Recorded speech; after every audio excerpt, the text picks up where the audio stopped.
is the Voices of Misery podcast. This show isn't for the easily offended, so PC police on patrol stand by. You've been warned. Now, let's join the nerd and nerdette with another podcast for that ass.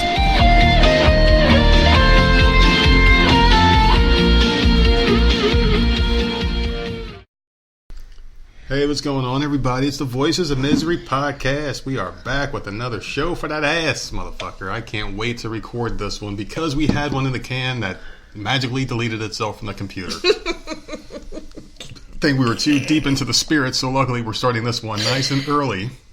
This is going to be a weird episode, only because we have to stop in a little while to do an interview, and then we're going to come back and finish this one. So we're going back to the future. We're going to be interviewed. Yeah, we're going to be interviewed on another person's show, which is going to be cool. And when we come back from our break, we'll announce it. Yeah. Once it's official. So we're going on someone else's show. New friend of the show. Good friend of the show. I kind of mentioned him a little bit last time. But we're gonna do that. And in real time, probably about a half hour to 45 minutes from now, we'll do that. So we'll take a little break. And then we'll come back and finish the episode. So we're going to do a couple topics that It'll be like we never left. We'll just be drunker by the second half. So we'll be talking normal, then we're going to come back and be like, you fucking bitch, I hate you. You might hear us divorce on air if we're that drunk. It's all good. I hear it every day. Oh, so do I, you bitch. All right, so let's start off here. I'm not as clean as I was the other day. I mean, I did shower this morning. But I wanted to talk about something that I think every person should do, and that's wash your ass.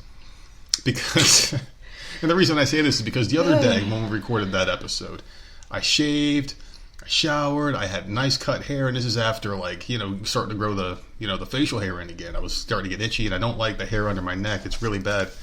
So I have a new thing. I like to call it feeling crisp.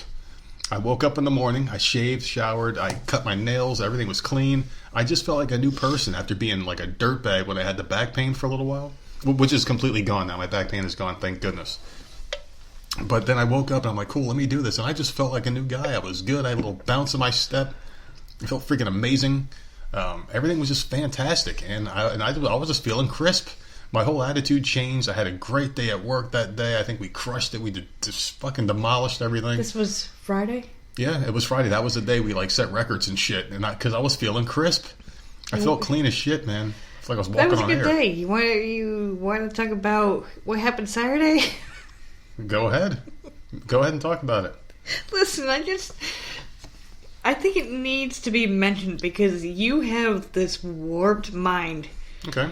About your keto thing, right? That you're so goddamn yoked. And it boggles my mind. Like, I'm not... Like, you lost a shitload of weight and you're extremely skinny. I get all that. But something happens...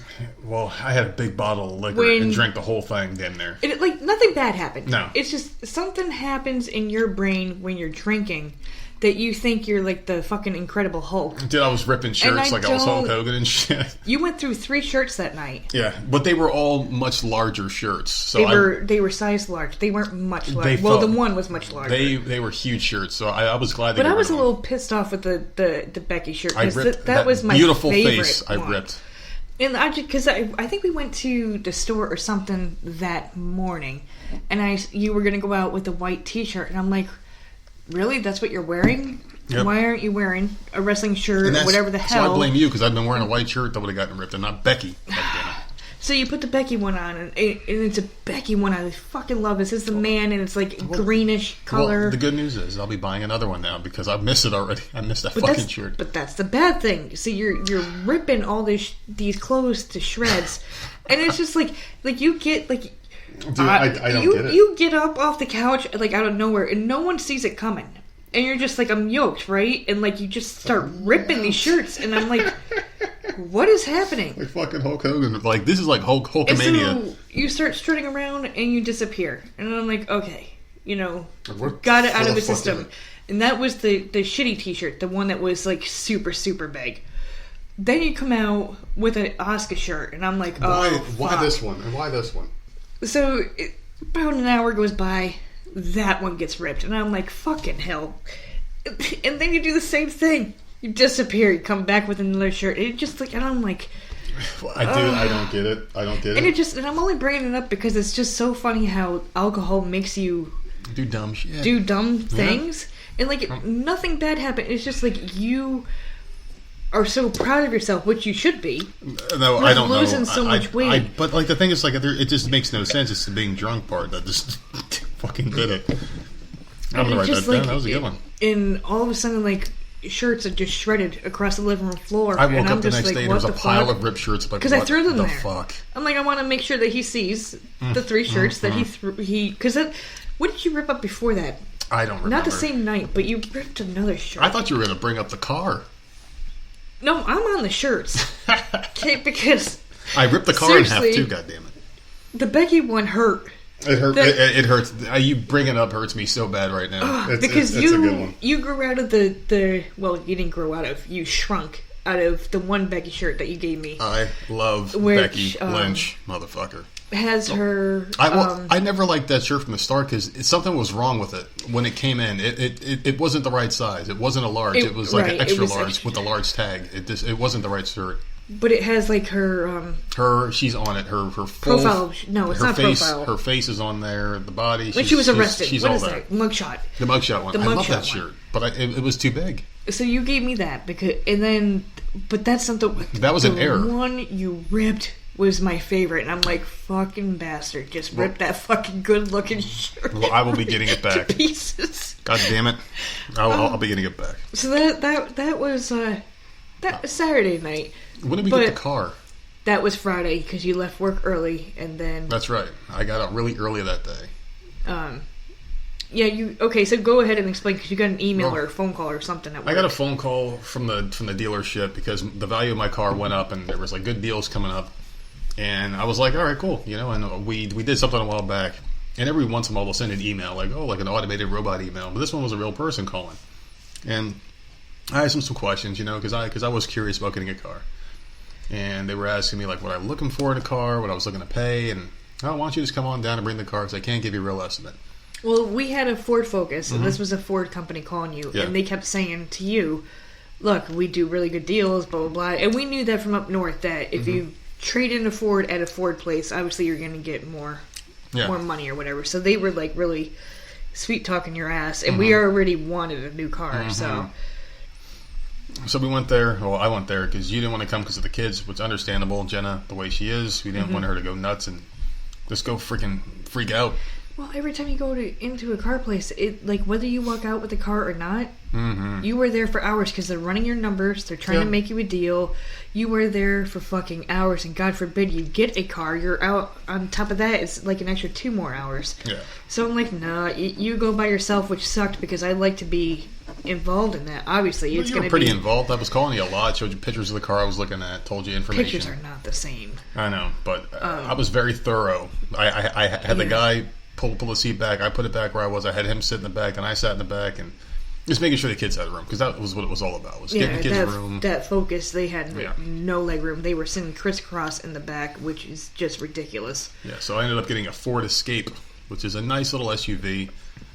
Very low miles on it for a used car. It's 2017. It's got pretty much everything loaded. It still has a key turn, which is great. I don't like the push button bullshit. I don't like that. That cracks me up. All it is you just push a button. I just don't like it. It's just something else that can go wrong. Something mechanical that can go wrong. Okay, so this is a thing.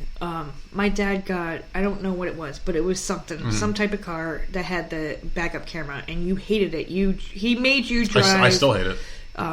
The car, whatever, and you didn't like the camera. Well, this SUV has the backup camera, which you were trying to get used to, right? I can't get used to it. But you park so good with it. Yeah, but I don't like it.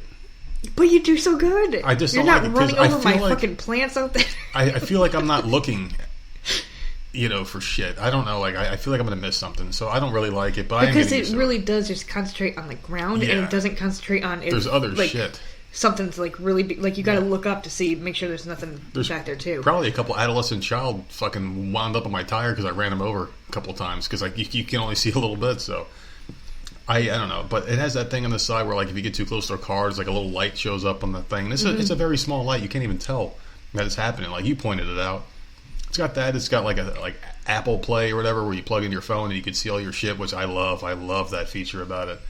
And I like the fact that I can punch in a code on the door and get in. It unlocks if I punch in the code correctly, which I've been using that and that only without hitting the button. I mean, you got to figure our other car was a 2014, so it had nothing but a moonroof.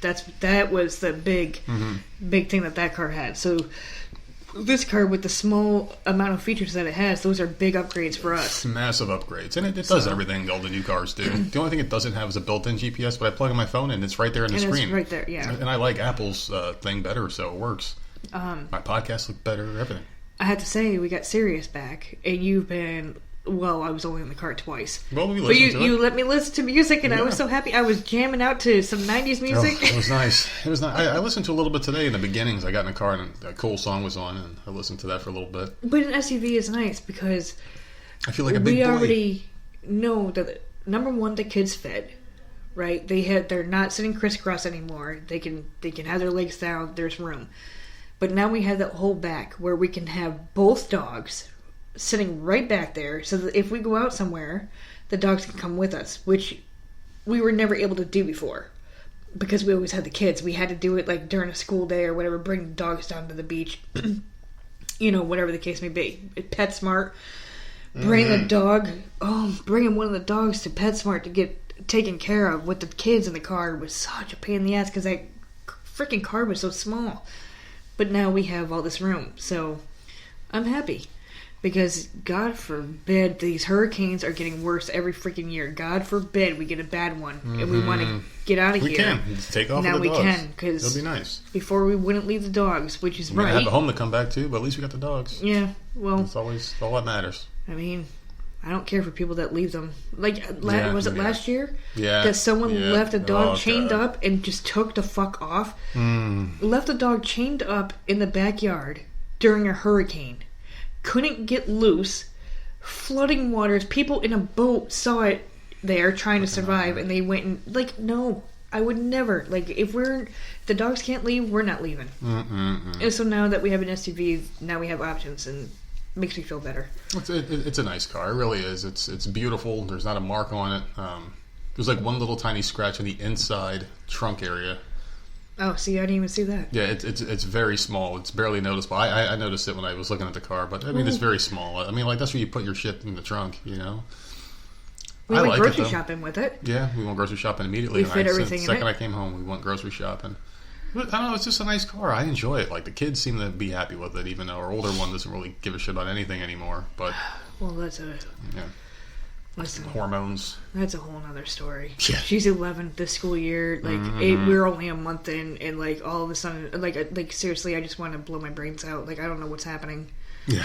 This year it's been a month, and it's like, fuck me. Like, I just wanted to. It's been a fucking nightmare, man. It really has. But since we're getting into that, do you want to get into the next topic? Go for it. Okay, so last week I get a phone call.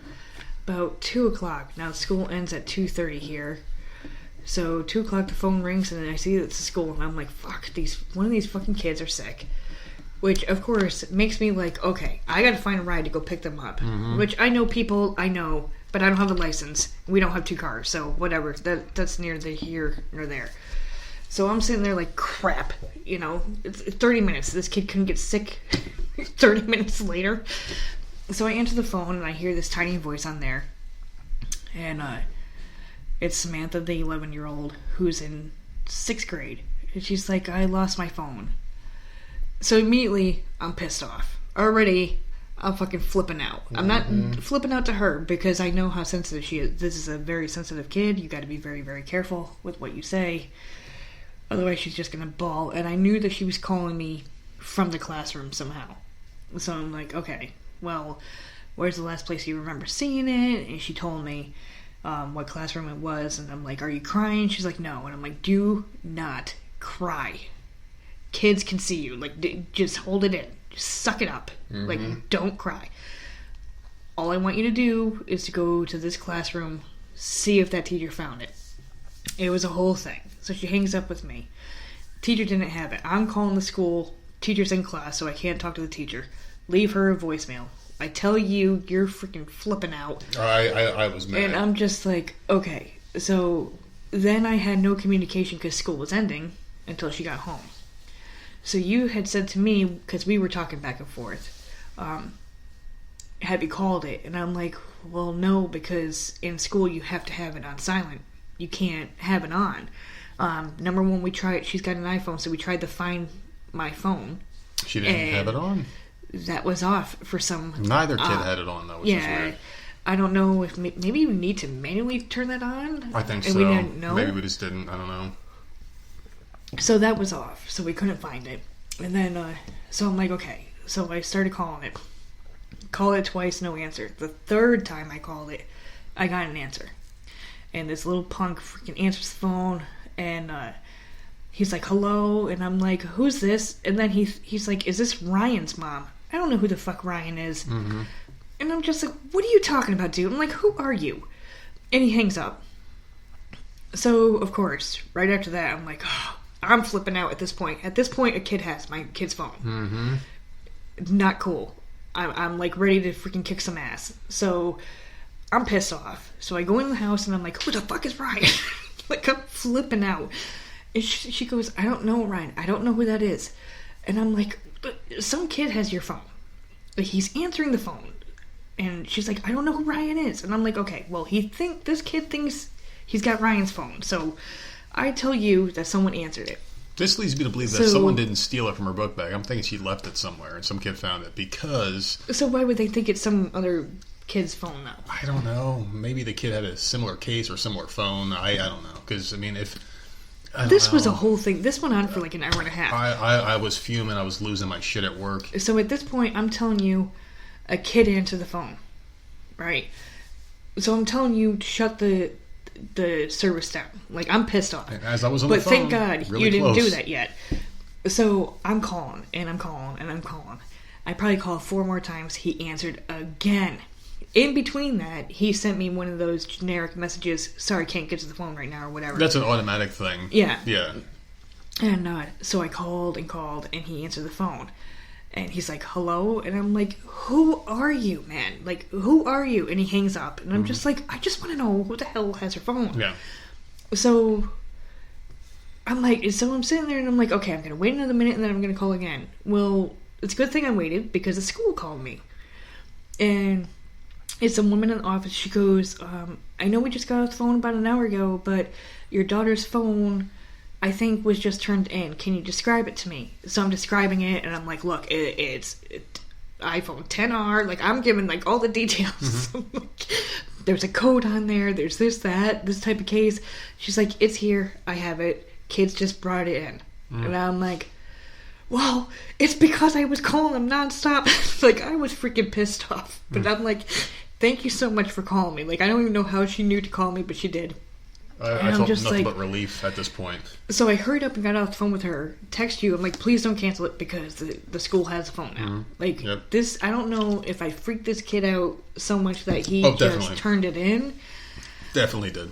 I don't know what happened, but he out of nowhere, the school's like, well, we got the phone. The kid freaked out because he's like, oh shit, and like, what can you do with a phone that's locked? It's face locked, password locked. You can't do a damn thing. All you can do is answer the phone, and you're going to be talking to her contacts who are going to know it's not her. So what are you going to do? It's just some dumb fucking kid who wants to have an iPhone in his pocket that he can't ever use. I mean, dumb fuck. I must have called there. Like, I can look at my log at least 20 times. At least I was calling nonstop.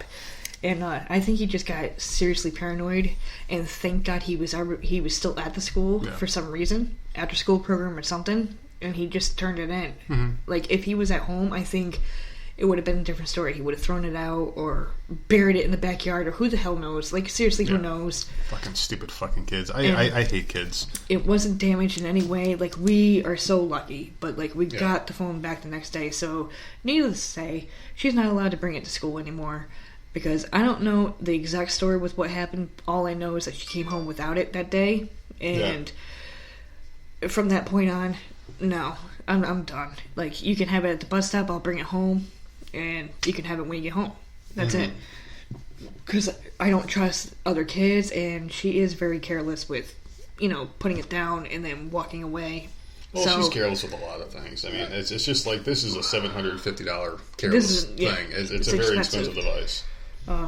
And mind you, she was very upset. Like, she was not happy when she got home. She was very upset. It was hers. It's something she enjoys. You right. know? So, like, she knew what a big deal this was. And I'm like, you lost your phone. This isn't like some cheap... Because we started them out with the $100 5S, right? Is that what it was called? SE, yeah. SE. Okay. So, the $100 phone. We made it through over a year with that phone. They were perfect piece with of shit phone. Never lost it. Never dropped it. No problem. So we're like, oh, you know what?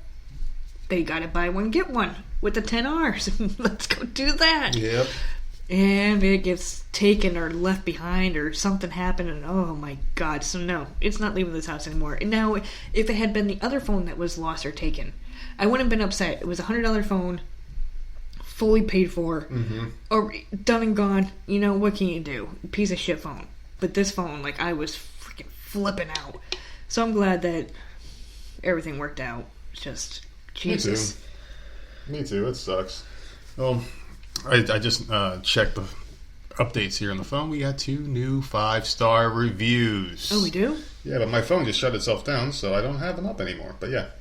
Damn it. We got 2 5-star reviews. So thank you to the 2 people that did it. We'll read them out in a little bit. I just wanted to say thank you. It is 8 o'clock if you want to stop. I don't know what time this interview is. I have no idea what's going on. It should be soon, actually, but we'll see what happens. We will be back, with though. this last story. Oh, it was good. We'll be right back, ladies and gentlemen. All right, we're back for a little intermission. I don't think we should tell people that we're going on intermission anymore. Now we got this new rig. No one has to know. It'd just be our little secret, you know? We just go away and come back. Oh, God. The interesting thing is, just before we came back live here with our live recorded podcast, Kitty, you like that? I was told that we are about to do the interview. So in about 10 minutes, we're going to have to stop this thing again, but you're not going to know this time. We're just going to give a thumbs up, and we're just going to do it and come right back, and we'll bask in the glow, the aftermath of our interview. So we are going to be interviewed this time, like the Nerdette said a little bit earlier, and this will go up on their platform, and we'll promote it and tweet it out and all that good stuff after it's done. Because you never know. I mean, we could do it and something bad will happen, like an electric bolt will hit the fucking Wi-Fi and we'll lose everything. Oh, Who my knows? God. Always think so the worst. Dramatic. Expect the worst, hope for the best, you know? But anyway, we did talk about the cell phone incident. Something really quick I wanted to talk about is idiot obsessive fans. And this is something that came up the other day. And not with us. Just... people that are marked for themselves, really, is kind of what I wanted to talk about. Like, people that take themselves way too goddamn seriously. And there's a particular incident from the weekend that I just remembered. So there's this independent wrestler out there, right? Guy's got like 1,000 followers. He wrestled someone named Rhino, who was actually a big deal in ECW. And yeah, I know who Rhino is. And then, see, even you know who he is, yeah. Okay? And there was a picture of him from one of our followers on Twitter who runs like a wrestling website. And it was Rhino fighting some scrub in like a high school with like 20 people watching, and 20's being generous. Oh, that's sad. So, yeah, exactly. And I basically said as much. I was like, wow, like, you know, he went from wrestling sold out venues in WWE to wrestling, you know, in front of like 10 people, which kind of sucks. You know, it's very sad to see a wrestler go through that. Especially, you know, someone like Rhino, who I was a fan of. I enjoyed the gore and fucking tearing people up and shit. I wasn't a fan of him, but I know who he is. And if I know who he is, and I'm not a wrestling fan, I watch for entertainment purposes only. Yeah. If I know who he is, I mean, that's pretty damn sad that he's... Mm-hmm. No, that's not cool. What was your point? Well, the guy who runs the website said something like, "Oh, well, you know, he wasn't getting booked on TV, so you know he went back to the independents because he loves the business." Okay, so I get that. Yes. All right, cool. You know, respect, and I left it alone. Next morning, I wake up, and the guy, I guess, that Rhino wrestled took offense. He was pissed. Took offense to what? What you said? To what I said about Rhino having to wrestle in front of like 100 fans. And the wait, are you serious? Yeah. Oh, yeah. And the guy says, like, fucking assholes or some shit. And I'm like, excuse me, who are you? It basically said, who are you? Because... Oh, Siri, shut up. Oh, my God, Siri, I hate you so fucking much, you cunt. Well, anyway, and speaking of cunts, this guy. So he goes, like, fuck you guys are losers or some shit. And he goes, like, you're a shitty podcast with your, like, 500 followers on Twitter. I'm like, dude, what? who are you? Question mark, right?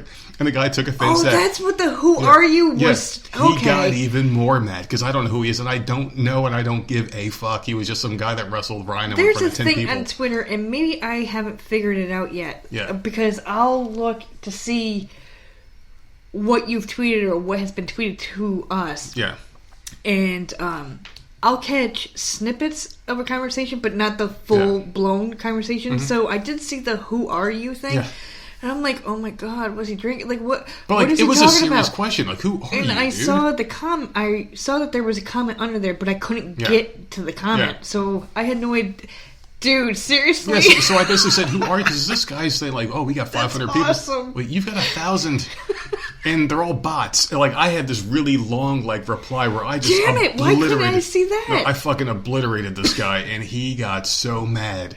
Oh my And god! I'm like, dude, listen, like you're a nobody. I don't really want to have a conversation with a nobody who takes himself too seriously. And I blocked them, and I love. Oh, blocking. you blocked him. That's why I couldn't see it. I love blocking people on Twitter. It's But so I much couldn't fun. see it. But it's so much fun. The guy, he got so mad. I'm like, dude, you said we have a shitty podcast. I don't care. Yeah, I see, record- we yeah, just we just record. We talk and bullshit, and it's just record. like you like us or you don't, and Then don't we're listen. okay with that. But like, I'm not going to sit there and argue But with he people never online listened to the because podcast. you He don't was- like it. Yeah, I mean, whatever. He was mad at what you said, and like I get now that you've said the whole thing. Yeah. I understand why Rhino was doing it because he wasn't being booked. He wasn't. Yeah, there he are wasn't. a I lot understand. of. This was not a shot at Right. Rhino. It was basically like a damn, like Look what how happens. far you fell. Yeah. And it's not even like an insult. It's like a damn, It's dude. just- Like, you're really doing it because you enjoy it at that point. It wasn't Right. even an insult. It's like, well, I used to wrestle in front of them. Now you're doing But I this. say this about Raw and SmackDown all the time. All the time I say it. Like, Yeah. you have all these great wrestlers in the back, but yet none of them have storylines. You're seeing the same Yeah, people. I don't blame them for wanting every to do single it, week. if you love it. And so when people ask to get out of their contract or whatever, like, you can't blame them. Yeah. And, like, I just feel bad for Rhino that he fell that I far. do. I used to love And that watching him sucks. wrestle. He was such a badass, man. He was a really cool dude. I had a friend that looked like him. We called him Mini Rhino. And Like, we used it's to just- wrestle. He used to be a Rhino character. It was cool. I mean, I don't even know these people. But And, like, this I even knew fucking who he was. But That this sucks. fucking guy who works produce at a fucking at a fucking Acme supermarket store fucking comes at us like, dude, fuck you, man. Rhino Who the did fuck more are for you? him than Yeah. he did for Rhino, so shut the Exactly. fuck Like, dude, you're a fucking nobody, man. And, like, you take yourself way too seriously, first off. Second off, I mean, like, you got fucking Mickey Mouse tattoos on the back of your neck. You're just a little up. bit... Jesus Christ. I See, mean, you seriously, go like- into way too much detail. But, like, the thing is Who like, we're looks not at making that? fun of wrestlers, but in my opinion, in my honest, humble opinion, they are some of the most sensitive fucking people out there. And we've Yeah. interviewed a lot of different people, like, different Right. backgrounds, and the porn stars are the coolest. They don't have any fucking feelings for the most part. I mean, like, they're cool, they're down to earth. You can poke, shouldn't. you could poke a little fun at their industry while being respectful, and they're cool. You know, these fucking, like, some of these wrestlers are so fucking sensitive. We've never talked about the wrestlers that think it's real. Oh my god, I think this guy's one of them. Like, dude, like, you are going out there We and you're have performing never- ballet, a play. You know? We have never discussed the fact that, I mean, everyone knows that it's fake. Exactly. It's choreographed, but we've never actually discussed in detail which wrestlers think that they go out there and it's like real life. Like, Bret Hart. they're really going out there to Bret try Hart. to win a match and, like, Oh, yeah. they should be able to get a title or whatever. There's quite a few. Kevin of them. Owens is one of them. Kevin Owens, right? he seems like it. He just really seems Oh, see, like I'm hearing stuff from you. Yeah. I don't know this stuff. Like, you're the one that tells me this stuff, so He does, like, a lot of posts on Twitter. He just seems maybe like... that should be a podcast, just talking Yeah. about those people. He just seems like one of the kinds of guys who just takes it way too seriously, you know? Like, oh, I'm not getting pushed. I'm not getting pushed. He seems like his character You in said real the same life. thing He seems about that way. CM Punk too, didn't you? Oh well, he does believe in his own bullshit. He left and I because like he him, wasn't, but so- he wasn't the main event at WrestleMania, and it's like, really? That's why he left, or did he Because leave he wasn't because the of all main the event other at WrestleMania. He shit? felt disrespected and lied to because he didn't get the main event at a fake fighting fucking pay per view. Like, dude, like, who cares the shit if you go on first or last? Like, Brock Lesnar is one wrestler that I respect the shit out of because he goes out there and gets his massive paycheck. And last year at WrestleMania, the storyline was when Paul Heyman was like, he's not waiting. He wants to get the fuck out of here. So he went out there, did his match, lost, and got the fuck out. That's awesome, dude. That is so cool. He doesn't believe in it. He knows what it is. And he does what he's But see, paid that's to the do. type of thing that pisses me off. See, I don't like these guys that are passionate. It's fake. You're not See, really fighting. See, I guess that's where we differ. Like Brock Lesnar, like, who the fuck are you, dude? Go back to UFC then.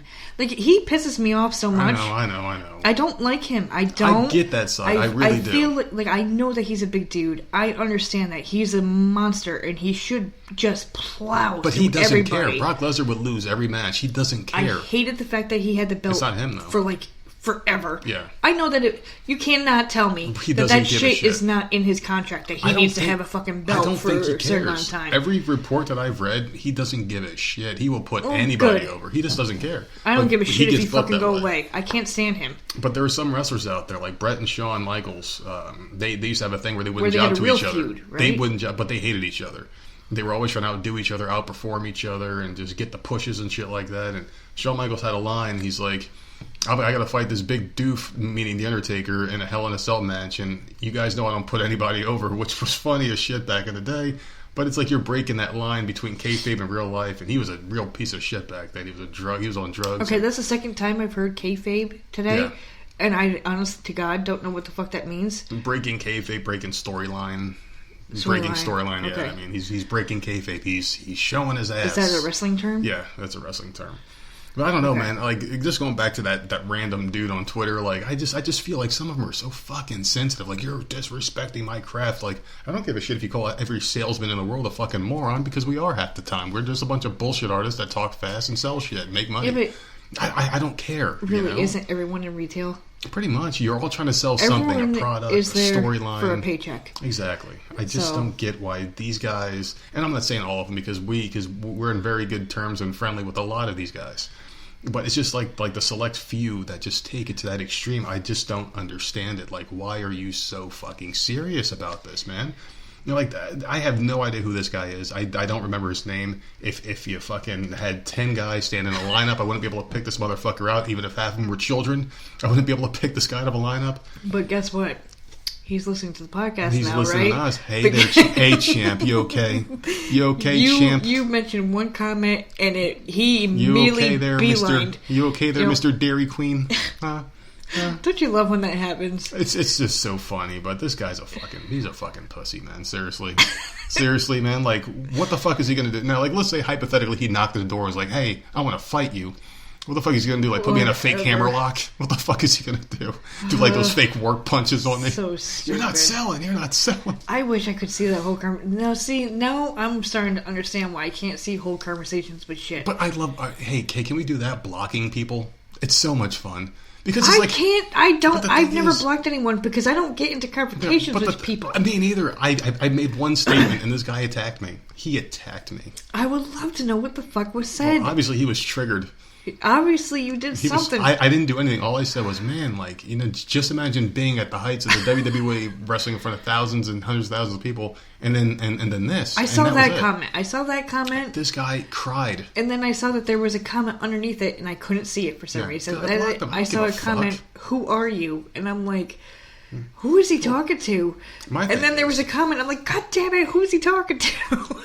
Yeah, well, my whole thing is just like, you are an insignificant fucking insect in my life, and I don't want to have any kind of dialogue with you, so I'm going to block you. I don't want that dialogue.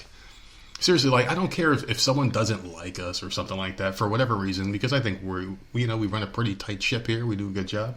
Tight ship. But if you're some triggered bitch who cries about a fucking fake fucking sport, man, you know, and you just take offense to everything. You're no better than anybody. Fuck you, man. Seriously, say hello to the block button and kiss my fucking dick.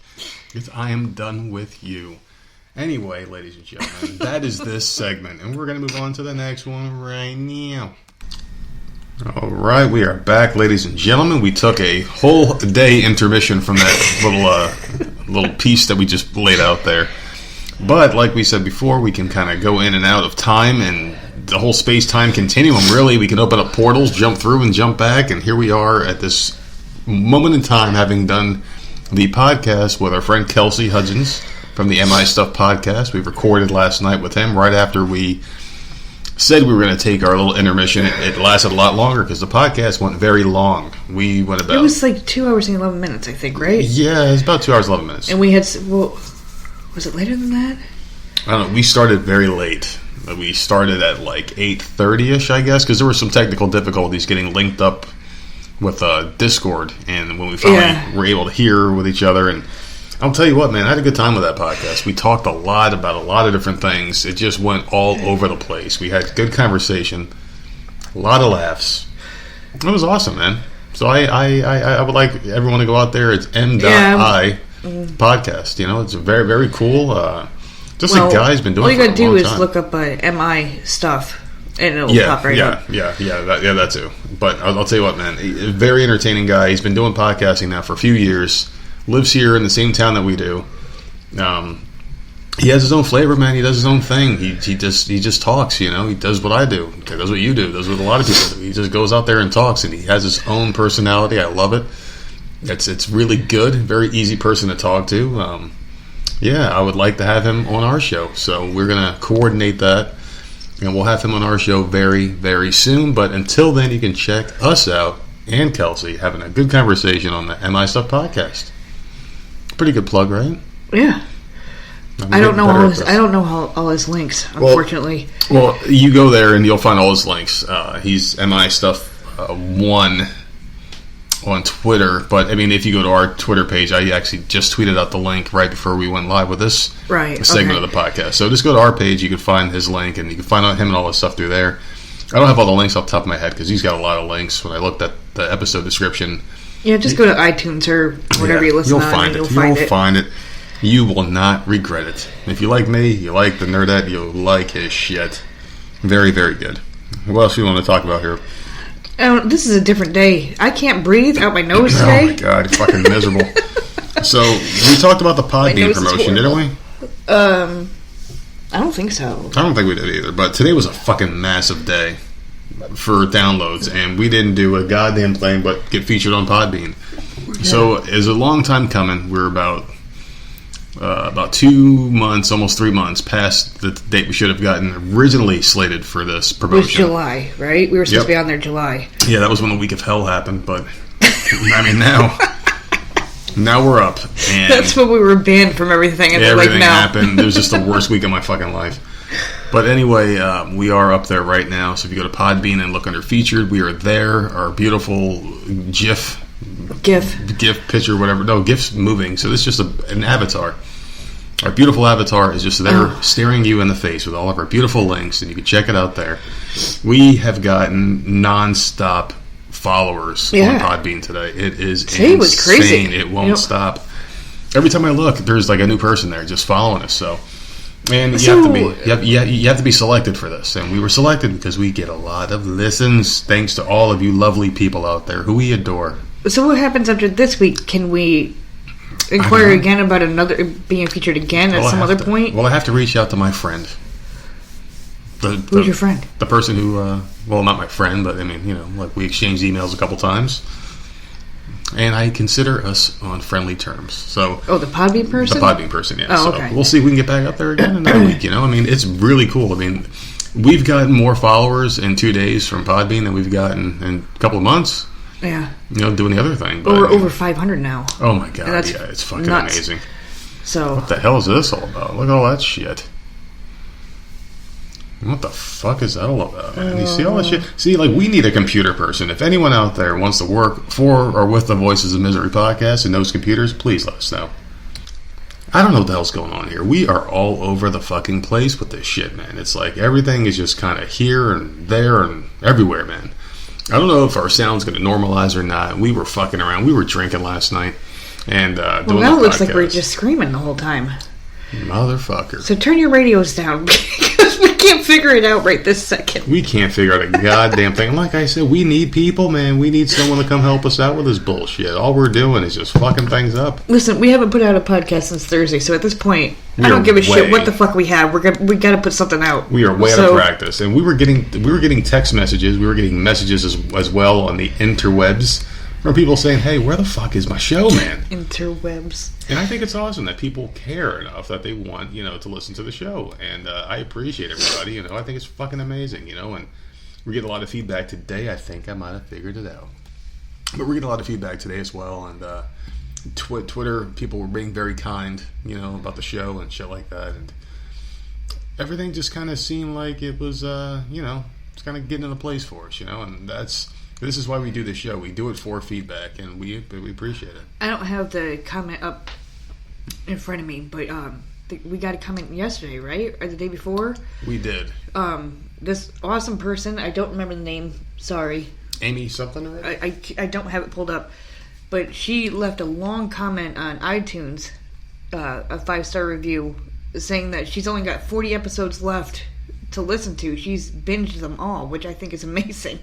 Yeah, I don't know how the hell you could binge 100. She basically said we need to hurry up and put some more out there because she's catching up. I can see if I can find it while you continue here. I can't remember what else she said. It was something like that. We've gotten a couple reviews in the last few days, all 5 stars. I just don't have them pulled up anymore. It's at the top. You guys are tremendous podcasters. I like the dynamic you both have and really wish there were more shows. I blow through them immediately and I'm always left wanting more. You two do a great job and give me something to look forward to on a daily basis, and for that I thank you. I have about 40 more episodes to go before I'm caught up. Thank you for the amazing content and keep it up. Who was that? Amy Bryko. Okay. Yeah, so. Best host ever, fantastic, by Gianna Gargiulo. Very short and sweet. I'm good with that. I don't need anything crazy. I think that was pretty cool. Man, my throat's all fucked up. What the hell did we do yesterday? It was a late night. We just talked for hours. That's pretty much what we did. We talked for hours. We started recording this. We did about a half hour. Switched over to Kelsey. So we did about 2 hours and 45 minutes worth of podcasting last night. I think my allergies are kicking up again. I think so, too. That's what I think it is. You know what it is? Allergies down here, I feel like, are year-round. Yeah. But I am not doing this anymore. Where we start a podcast, stop it, and finish it up later. We got to just do it in one shot. We were rolling, man. Then we did that other thing, and then it was too late because I had to work early this morning. Yeah. I had to leave the house this morning at 7 o'clock to get to fucking work. I know. The sun wasn't even up yet. I know. When is that? The daylight savings thing? I don't know when they go back. It's got to be coming up soon because it's the most pointless fucking thing in the world. At this point, I'm walking the kids to school or to the bus in the dark, and I hate that. Mm-hmm. And when the clocks change, it'll be like a week and a half of sunlight when I'm walking them, and then it'll be dark again. Start bringing out the big dog with you on the fucking leash in the morning if you're afraid of something. Oh God. Yeah, she'll fucking scare the shit out of the whole neighborhood. She'll see like one leaf blowing. Yeah, she'll be barking at everything. I think it's too early in the morning for that. Did we talk about the car? Yes. We did. Okay. That was the beginning. I love talking. We haven't talked about the roast. Oh, the roast. All right, I'll let you talk about the roast because you remember more about it than I do. It was the roast of Alec Baldwin, right? Mm-hmm. And that was really good. We watched that over the weekend. What the hell was her name? The one I really, really liked. The Nikki blonde. Glaser, she was great. Oh my God, she was amazing. She was so freaking funny. She nailed everybody. There was a couple people that weren't that funny. Caitlyn Jenner wasn't really that funny. And Adam Carolla wasn't funny, I didn't think. Did you?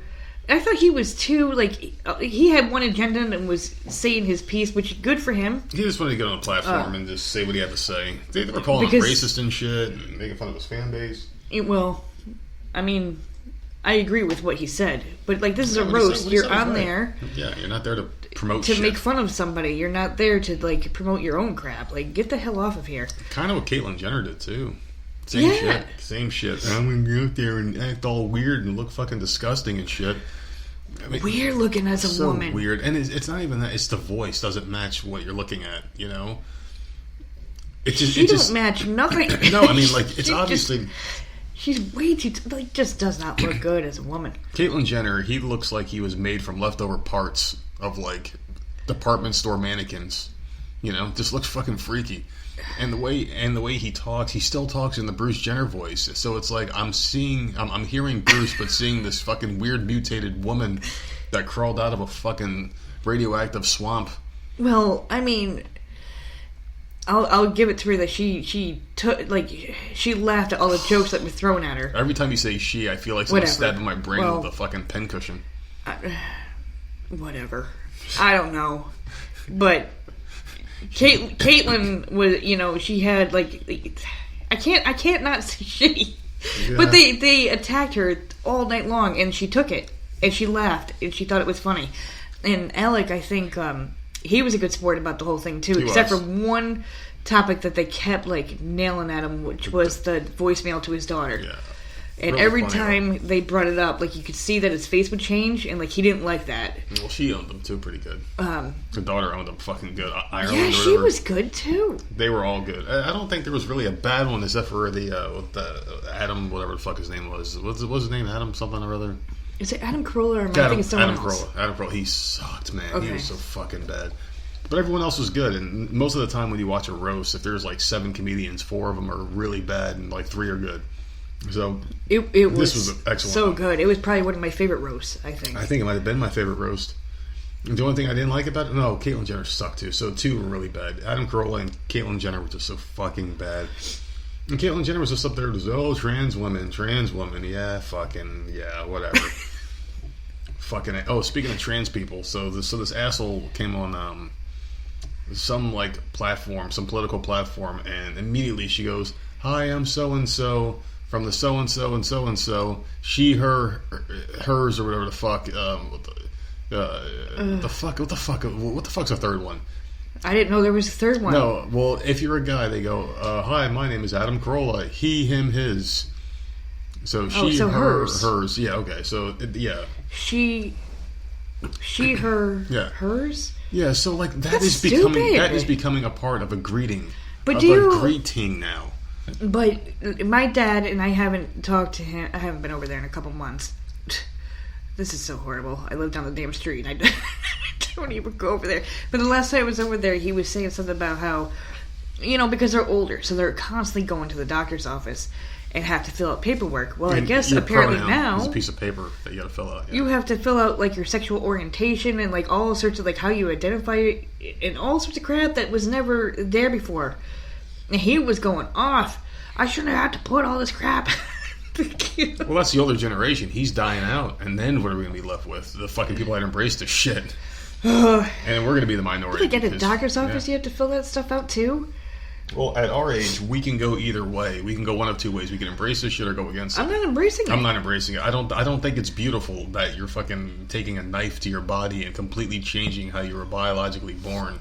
Well, okay, see, I mean, that's someone's choice, and I don't have a problem with that. I'm definitely pro-choice, but I don't have to like it, but I'm not going to like go out there and dislike it and throw like fucking torches at people. I have a problem with the he, him, her, he, her, his. They, them. That's what I have a problem with. Like, no one cares. Just say your name. It's just another way to put themselves on a platform. That's stupid. So it's like, why do you need so many like fucking applauses? Like, why do you need that applause all the fucking time? Like every room you go into, he, her, him. Yeah, it's like, oh yeah, let's just kowtow to this person. Like that's not what you were. Yeah. You were born with a name. Use your name. I don't get it. My name is this. I mean, like, what's gonna happen? Are we just gonna have blank fucking birth certificates and we just fucking stupid? We get a new birth certificate every year. What's gonna happen?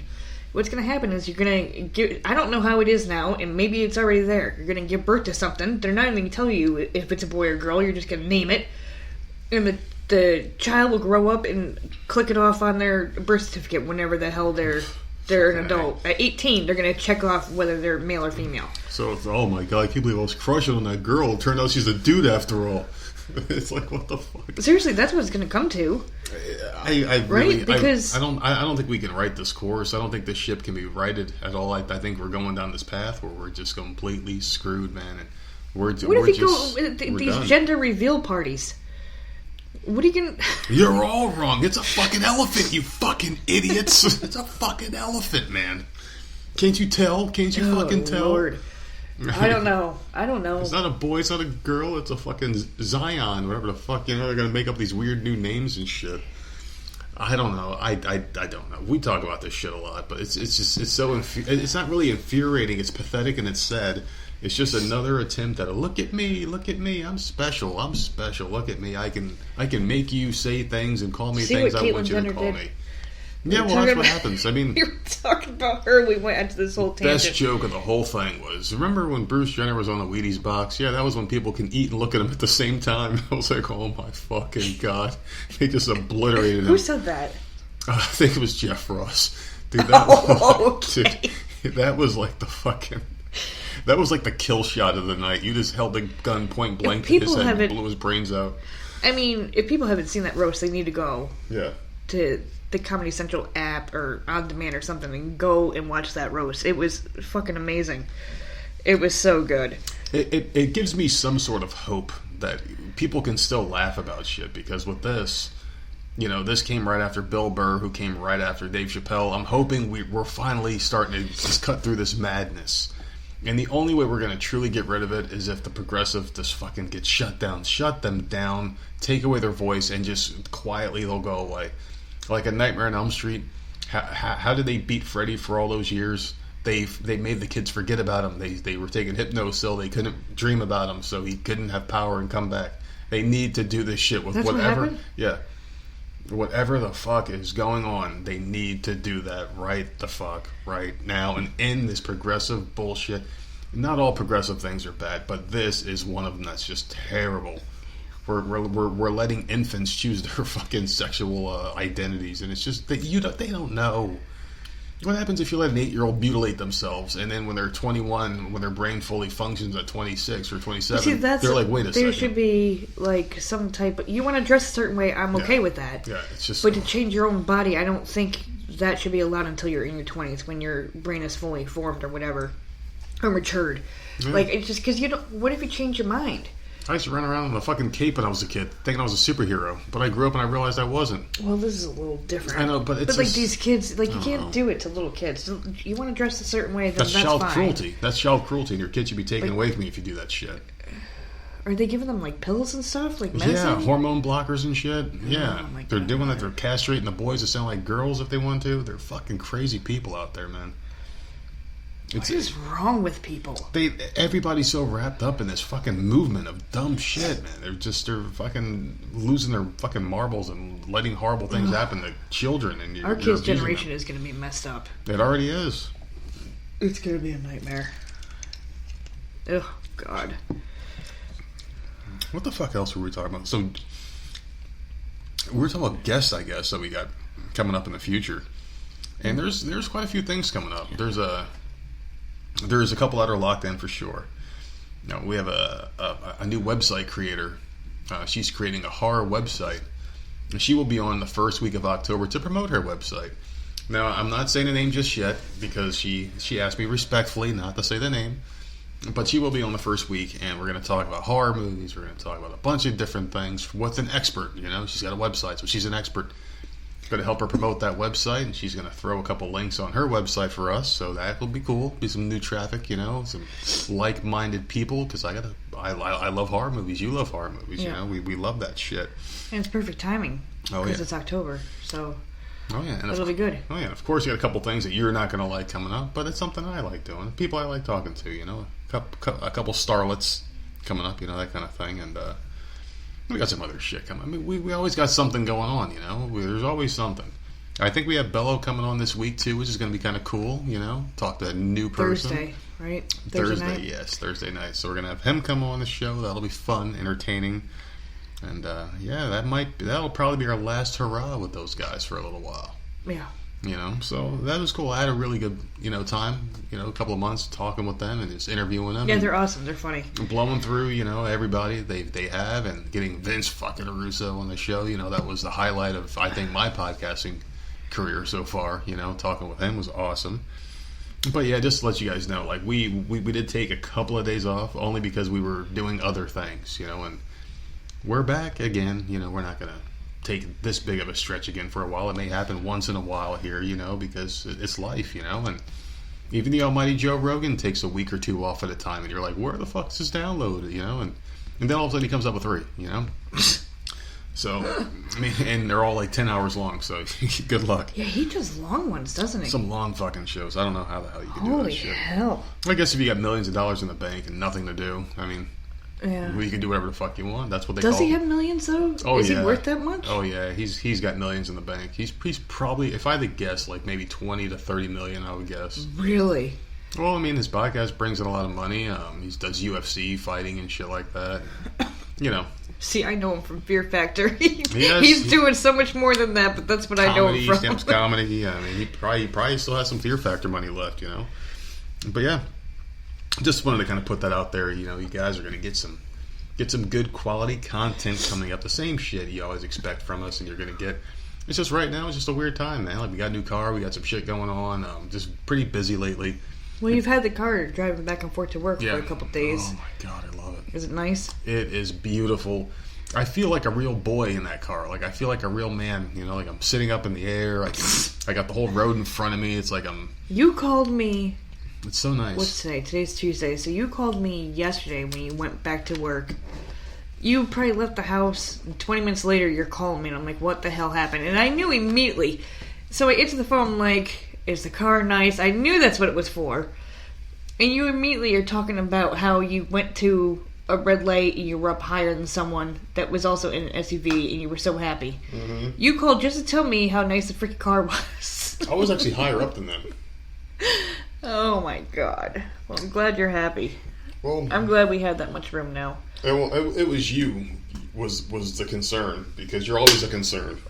Because it seems like whenever we get something, you're never happy with it. Like the last car. Because the car is going to last for years. We're not going to go trade it in next year. You like the air conditioning, and you like the fact that it would get us where we needed to go, but you hated everything else about it.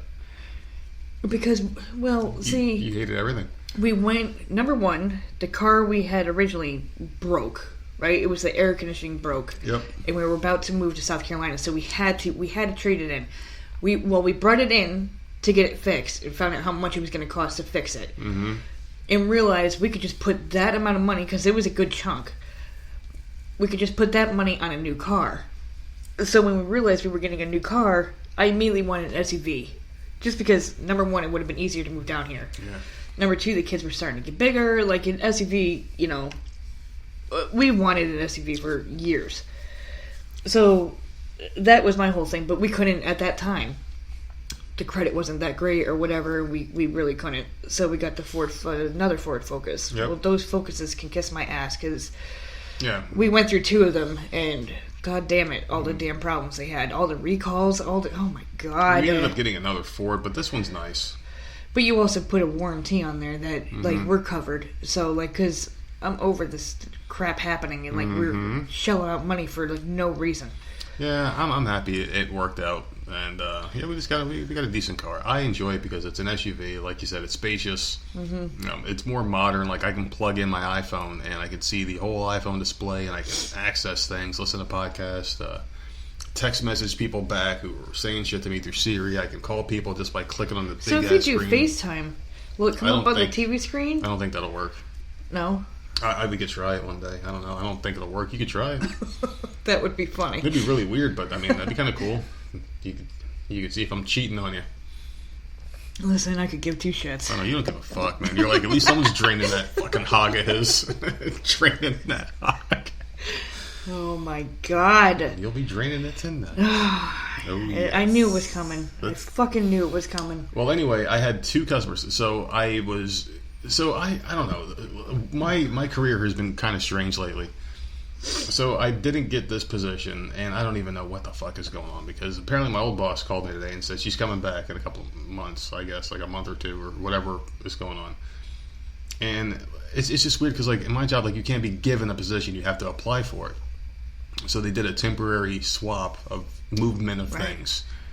And I was hoping I was going to get that, because obviously I've been doing it for a while, and like not a very long time, but it's your store. That's your store. There's a decent sample size. There's about 5 months of me kicking ass and not slowing down. Like, pretty much being very consistent for almost half a year. Got the buy-in from the team. Everyone knows that I can do it. Everyone knows I'm good.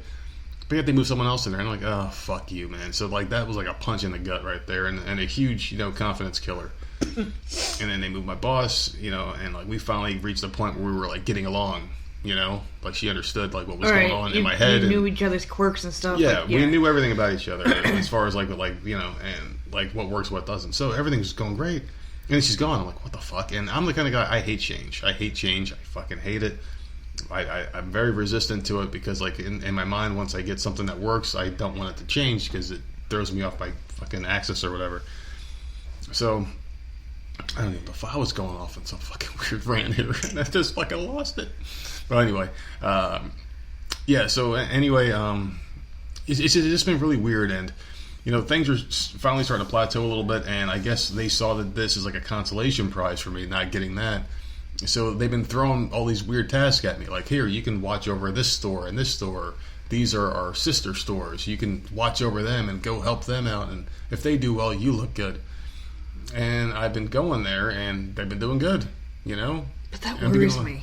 Yeah, I know. On a personal level, well, that worries I don't want me. to talk too much into detail. I don't want to give away anything, but I go there and they're doing well, and then I went there today and we did really well, and it was like I left my location, went to the next one, boom, sold a bunch of stuff, then went to the next one, boom, sold a bunch of stuff, and went home. And it was like, holy shit, that's awesome. You just did it without even thinking about it, kind of flawlessly going from one to the next, seamless, sell, done. And it's like not just that, but like other tasks, like, oh, you're gonna take over this and talk about this and do this and do the other thing, and it's like, what the fuck? Like, why am I getting these consolation prizes? This doesn't make me happy. Can you turn them down? Yeah, but then you say like, I'd rather not do that. Yeah, I guess. I mean, maybe I'll do that tomorrow. I'll be like, hey, listen, I just don't want to do this shit because it's like why can't you just be an assistant manager and it just feels concentrate on one thing? It just feels phony to me, like it's given because he took her away. No, not just that. It's because like they didn't give me the chance when they took her away. You know what I mean? Like it bothers the shit out of me. It really does. We don't really know 100% for sure if she's coming back. She says she is, but both of us don't really think so. But like, if she did come back, that's 2 months right there that you're getting used to this guy. Like, how weird is that going to be? Because you're going to start getting into a routine. Don't get me wrong. He's not a bad person, right? And I don't blame this guy. So don't get me wrong. I don't hate on someone else's success, but it does hurt a little bit that I didn't get a chance when I have the buy-in. I've been doing it there, it does hurt. It sucks. Like hurt's not the right word. It sucks. Because hurt. I'm gonna die one day, and none of this shit's gonna matter. So I don't really get hurt by things like this. But it just sucks, It really does. But we'll see what happens, I'm doing my part, I guess, and I'm getting like weird praise from people that never really gave it before. So I don't know what the fuck is going on. Like this morning they had a call and. But see, you're the type of person that you don't like praise. You don't like people saying that you do good. You don't like you don't like that at all. Show me my fucking paycheck. Give me responsibility. But you get uncomfortable with people saying that type of stuff to you. Because I feel like there's an ulterior motive every time. You don't believe them. Yeah, like right now I feel an ulterior motive. Like the big director of sales in this area, he's like the big guy. He probably makes like $200,000 a year. Damn. Called my name out today on the call, and I was like, and I typed in our little team chat. I'm like, wow, for like just the manager. I'm like, wow, I'm surprised he even knows my name. And then the area guy says, yeah, I brag about you all the time. And I'm like, oh man, this is weird. See, you immediately weird. Go to like, okay, something's going on that I don't know about. And I go in a fucking paranoid mode where I think I'm going to get fired. They should get fired after I shouldn't laugh. I should not laugh because that happened in July, right? And I'll stay up all night long tonight thinking about this, and I'll be up July was a really, really rough month between the car and other personal things, and I believe we talked about all that stuff, but like I remember like how paranoid you were back then, and that was a couple months ago. So, like, I don't know. I just think you don't know how to take praise or something. I don't think there's a proper way to take it. I mean, just say thank you, I guess. But I mean, for me, thank you, move on. But like you don't say thank you, move on. Some people feel really good. You say thank you, and then think, what the fuck are they trying to do? What the fuck is going on? What are they saying about me behind the scenes? Like, are they all in a room together, like laughing at me? Like, hey, let's say this, and oh, you dickhead. I don't know, man. I can't. And people are probably listening right now like, oh, they're making this. No, this is exactly how I live my fucking life, and I hate every second of it. Sometimes I wish I could just take a fucking bullet and just start fresh. Start fresh. There is no reset button. Maybe there is. Oh maybe God. There is. Like, maybe my soul will get transferred to a fucking orangutan or something. Who knows, man? Oh my God! I'll just be this little ball of fur and corded muscle. This turned really, really dark. Well, I mean, this is our fucking show. All right, just say what we want. I don't know. I just don't like it. Like, I like to know that I'm doing a good job, and I carry a fucking chip on my shoulder all the time. You want to know that you're doing a good job, but when someone says you're doing a good job, you don't like that either. I don't want to hear it. I just want to know that other people know it, but I don't want them to tell me how they feel. You know what I mean? Does that make sense to you?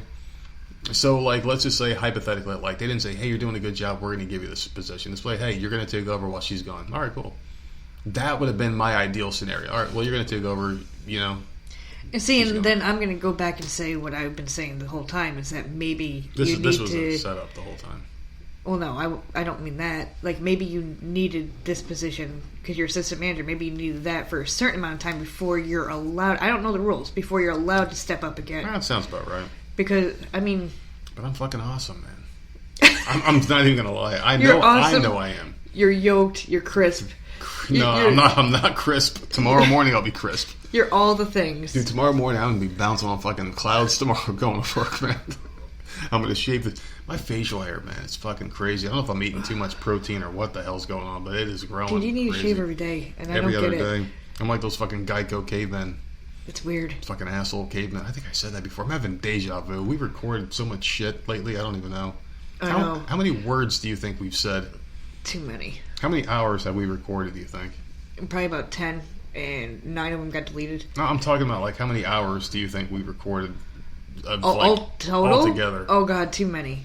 Too many. I'm thinking, like, 270 hours around there of just us talking. Someone's going to calculate that. Someone's going to calculate it up. If someone takes the time, they are a true fan, and I appreciate you. I appreciate you. I put up the Halloween decorations today. Did you notice? No. You think I pay attention to fucking anything? I get out my car, and it's like black and white all over the place. I don't see shit. I was a little upset, though, today, because I grabbed everything out of the shed. First of all, that shed, it's the weirdest shed I've ever seen in my life. And I'm sure these type of sheds... They're very commonplace here. Yeah, but I'm sure they're all over the place. I just never seen one that's attached to your house. And because it's attached to the house, it's very, very small. And, man, spider eggs and all sorts of weird shit is in there. And I spray it. But, like, I opened it up and I was, like, in and out within, like, 30 seconds. And I'm running in and grabbing something, throwing it out on the lawn, running back in. Because I don't want to be touched by a spider web. If I feel a spider web, I am freaking out and screaming and stomping. Like, I'm freaking out. I don't like it. Yeah. So, I'm in and out. I get everything, and I'm like, didn't we have more? I could have sworn we had more last year. Like, you know how we had the window decorations. We had the door decorations. None of that is in the Halloween box. So I don't know what... Well, the door decorations rip pretty easy because they're cheap shit. From the dollar store or whatever. But, like, they're still cheap decorations. Yeah. And then, I don't know. I guess I threw them out last year, so now I'm pissed. So I got a couple Halloween things hanging up, and I had the one vampire that blows up, but... Number one, it's not even October yet, so I'm already ahead of schedule. Number two, we still get our lawn mowed in October, and every time he comes, I have to move everything off the lawn. Every fucking thing off the lawn. So, I'm gonna wait just a little bit more before I put that and the Halloween light out. But yeah, I'm pissed that we don't have the stuff for the windows. We're almost done for the lawn. I'm thinking 2 more times. He didn't say when I went and paid him the other day. I'm thinking like around Halloween to be our last time. Yeah. That should be about right. So listen to this. So like I was saying, man, I had a point that I was going to make, and I went into work. This actually has something to do with work, but it doesn't at the same time. So I saw a couple people at each of our sister locations, and I talked to one customer each, and they turned out to be really good sales, the ones that we need. And I talked to the one lady, and she was from New Jersey, and she was from a town that I've heard of, right? And then the next door I went to was someone from New Jersey. So I'm like, holy shit, we were talking. You know, when people talk to other people that live or from the same area, it's like this camaraderie. Like this, like everyone smiles and like you may be giving each other dirty looks, but then when you find out you're from the same area, it's like, oh, really? You're from there? What part? And then you're talking, and Really? it's like the weirdest thing. I don't know if it's just a Jersey thing. Obviously, it's probably not. I mean, like, oh, you're from Wisconsin? Did you fuck your sister too? You know what I mean? Like, what kind of shit? Oh my god, dude! Wait a second. Do we have a lot of people in Wisconsin to listen? Because fuck, I don't want to fucking piss them off, man. They might throw cheese at our house for some shit. Oh my lord!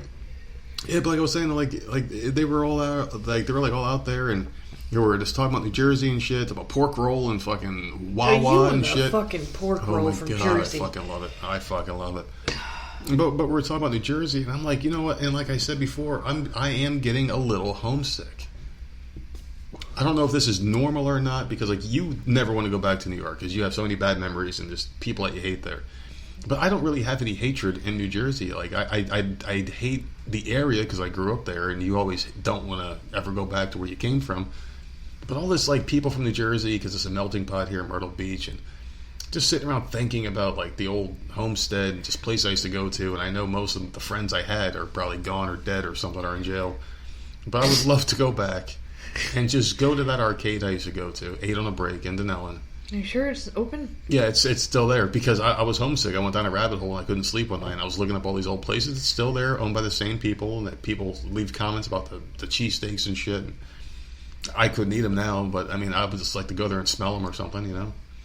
But like just to go to these old haunts I used to go to, like the old Denellen Theater and shit like that. Drive through, you know, places I used to hang out at, and just like look at like spots that we used to hang out at, and just visualize like what we used to do, you know, just sit the old bench that we used to hang out in middle school during the summer and get chased off by the cops and play the game, but where you would have a tennis ball, throw it against the wall, and if someone like grabbed to catch it, but they dropped it, they'd have to run and touch the wall before you grabbed the tennis ball and hit the wall with the tennis ball before they touched it. And if they did, like, let's say if the tennis ball hit the wall before they touched it, then they would hands on the wall like they're getting frisked by the cops, and they have their butt out, and then you fucking throw the tennis ball and try to hit them on the ass with it. That's what they called the game. It was a fun game. We all played it. We had like 100 kids out there playing at once. Jesus Christ, we played Foursquare. That's what we played. I don't know how that game goes. I don't remember how it goes now. Yeah. But like we played with the kickball, yeah. Foursquare. They called it butt. It was a fun game, and we played it for hours. Like at 2 o'clock in the morning, we'd be running around. That's why we all stayed in shape back then. But like that's basically like the gist of what I want to do. I'm 37 now. I haven't been back in. Yeah, you're acting like you're 80. You need to go back. I haven't been back in probably half my life almost now, man. Like I left and I was like 25, so about 12 years, 12, 13 years it's been. And I don't know, like I just been itching to go back just to see what the hell's going on. And I was thinking I got a vacation coming up in October. I mean, I probably won't do it this soon because we got shit coming up like holidays and whatnot, so probably sometime early next year. But I wouldn't mind going up. No, it wouldn't be early because I don't want to see the fucking snow. Whenever the snow melts, okay, and it starts getting hot up there, maybe that's when I'll go because I really want to do it, even for like 2 nights. Just go up there for 2 nights, you know. Take a cheap flight up there, up to Newark. Take the train to Denellen, rent a car, you know. I don't know. I just want to do it. I don't know why. I've been thinking about it a lot lately. I have no interest in doing any of that. Well, you can say here, I'll do it. Oh no, I mean going up to New York or whatever. I'm not going to Jersey. Like no, like I have no. You wouldn't even go to Jersey, huh, with the kids? No. I mean, because like there's really nothing there. For what? There's like I don't know any of these people. So like you're acting like I would go there to see people. I would just go there to see places. Yeah, but like, what is there to? Like if we go for like we need something to entertain the kids and like your iPad. I don't really. I'm gonna be honest with you. I don't really want to bring, especially Jenna, through the airport. Yeah. I don't know. I'm weirded out now with all these stupid horror stories, and I'm sure that's not how it always is with all the searching and all that stuff. That's probably good. And I understand why they do it. I'm just not comfortable because like she's very loud. And she jumps and she touches things and like I don't want them like in my head because I go to the worst case scenario. They grab her and they have to go search her or something, and I can't be there. Like it would be a nightmare. So like no, like I have no interest in putting that kid on a plane at all. No, I get it. It's just like I don't know, man. I don't know. Like I really want to do it. I mean, even my dad offered to like freaking send me up to New York with the kids. No, absolutely not. Mm-hmm. What? I don't know. Oh, yeah. Number 1, I don't want to go back to New York. Number 2, I don't want these kids on a plane. Just, planes freak me out now. There's so many horrible stories. There was just a story, I don't know what airline it was, but it's recent, where a guy they had to, like, divert the plane or land it or something. He freaked out and started punching like the seat, and he was smoking in the bathroom and doing weird stuff. Like you hear this stuff all the time, And it's just like, I don't want to deal with other people. And now that I'm older, because I used to ride planes all the time. I'm not afraid of them. But, like, I never thought about it when I was younger. But now that I'm older, like, that small plane, enclosed with no air, and people coughing and sneezing, and just, like, how dirty are those seats? Yeah. And I just, like, that, as an adult, now with kids, those are the type of stupid things that I think of. It's so dumb, but, like, yeah, just absolutely not. And then you don't know who is on that plane with you. Like, what crazy motherfucker is on this plane that's going to try and do something stupid? And just, no. I guess if you see that... somebody with a fucking Bin Laden beard or whatever the fuck you want to call it, you know? I mean, and I hate to judge people by their looks, because, like, no one is in control, and this is the dumbest fucking thing. People that hate each other based on how other people look, you're not in control of that. Right. There's certain things you can't control in life. You can't control if you're a man or a woman. You certainly can't change it. You can't change if you're short, you're fucking, Chinese or whatever the fuck. You can't change that shit. So why do people hate each other for dumb shit? You know what I mean? It's just fucking dumb. I don't know. It's just, I don't know. I just don't trust people, and I just, in an enclosed space where you can't get away, no, thank you. Yeah, it's fucking ridiculous. So anyway, we'll be right back with some more alcohol. And we are back again, ladies and gentlemen. We take more breaks. I can't fucking, well, this one's a fucking This one's a fucking disaster, mess. But you know what? We're putting something out. Listen, you haven't had a damn podcast to listen to in days, so this is what you get. This is what it is. So fucking take it, goddammit, take it. Oh, fucking hell. Listen, I saw three different previews this week for Breaking Bad. For Breaking Bad, three what the fuck is this different stupid ones. name for this shit? El Camino. What kind of fuck? I mean, I know this is a car he drove off in, but what a dumb fucking name for a Breaking. Why can't it just be Breaking Bad, the movie? You know, like, why does that have to be this fucking dumb name that, like, if you weren't plugged into everything that's going on right now, you would be like, oh, why is a movie called El Camino coming out? I'm going to skip it. You wouldn't even know it was a Breaking Bad movie. Well, the thing is like, I saw the one Sneaky Pete, right? That's his name? Mm-hmm. Okay, oh my god, I got it right. I saw the one with Sneaky Pete getting interrogated. That was the one they put out a while ago. Then I saw the one during the Emmys, and I thought that was all that there was. And then I listened to Matt Schaffer's thing today. Right. Fusion Fallout, is that what it's called? Yep. And he mentioned that there was a trailer I never even freaking knew was out there. So then I went and I looked that up on YouTube, and this was a better trailer, so I was happy with that. And oh god, I'm excited. But there's like a voice at the end, and like I had to listen to it like 3 times. Is it Walter? It's not Walter. I thought it was the first time. It's Mike? No, Mike's dead. They said Mike's in it, so it'll probably maybe flashbacks. a flashback because Fucking Walt flashbacks. killed him. So you're going to put all the interesting people in flashbacks, so it's going to be a flashback movie. I don't care as long as it's a Breaking Bad movie. I guess. But like, I think, and I'm kind of like, because I really thought it was Walt at first, but then I re-listened to it a couple times, and I think it's the guy, the vacuum cleaner dude that gives you the new identity. Oh yeah. And all that stuff, because he says, "Are you ready?" I think he says, and Jesse says yes, and they're meeting in like a dark area or whatever. So I'm thinking that could be the person. As long as Jesse's not a bitch in this one, like crying the whole time and trying to turn himself in and throwing money out the window. I'm trying to think, like, first of all, why are they looking for him? Well, he was a hostage. He's the only one they got left, and he was also a criminal. He did some horrible shit. Okay, so they're looking at him for the meth. Okay, not the killings, right? He's got 200 pounds of methamphetamine. Okay, so and he was digging up something in the desert. Money. He probably found so Walt's stash. Walt's the rest of Walt's stash, because they had. Oh no! He buried all that money. Because the dudes, the Nazis, stole the money. So maybe they reburied it somewhere, and he knows. I don't know, but he was digging in the desert, so obviously he's looking for more money.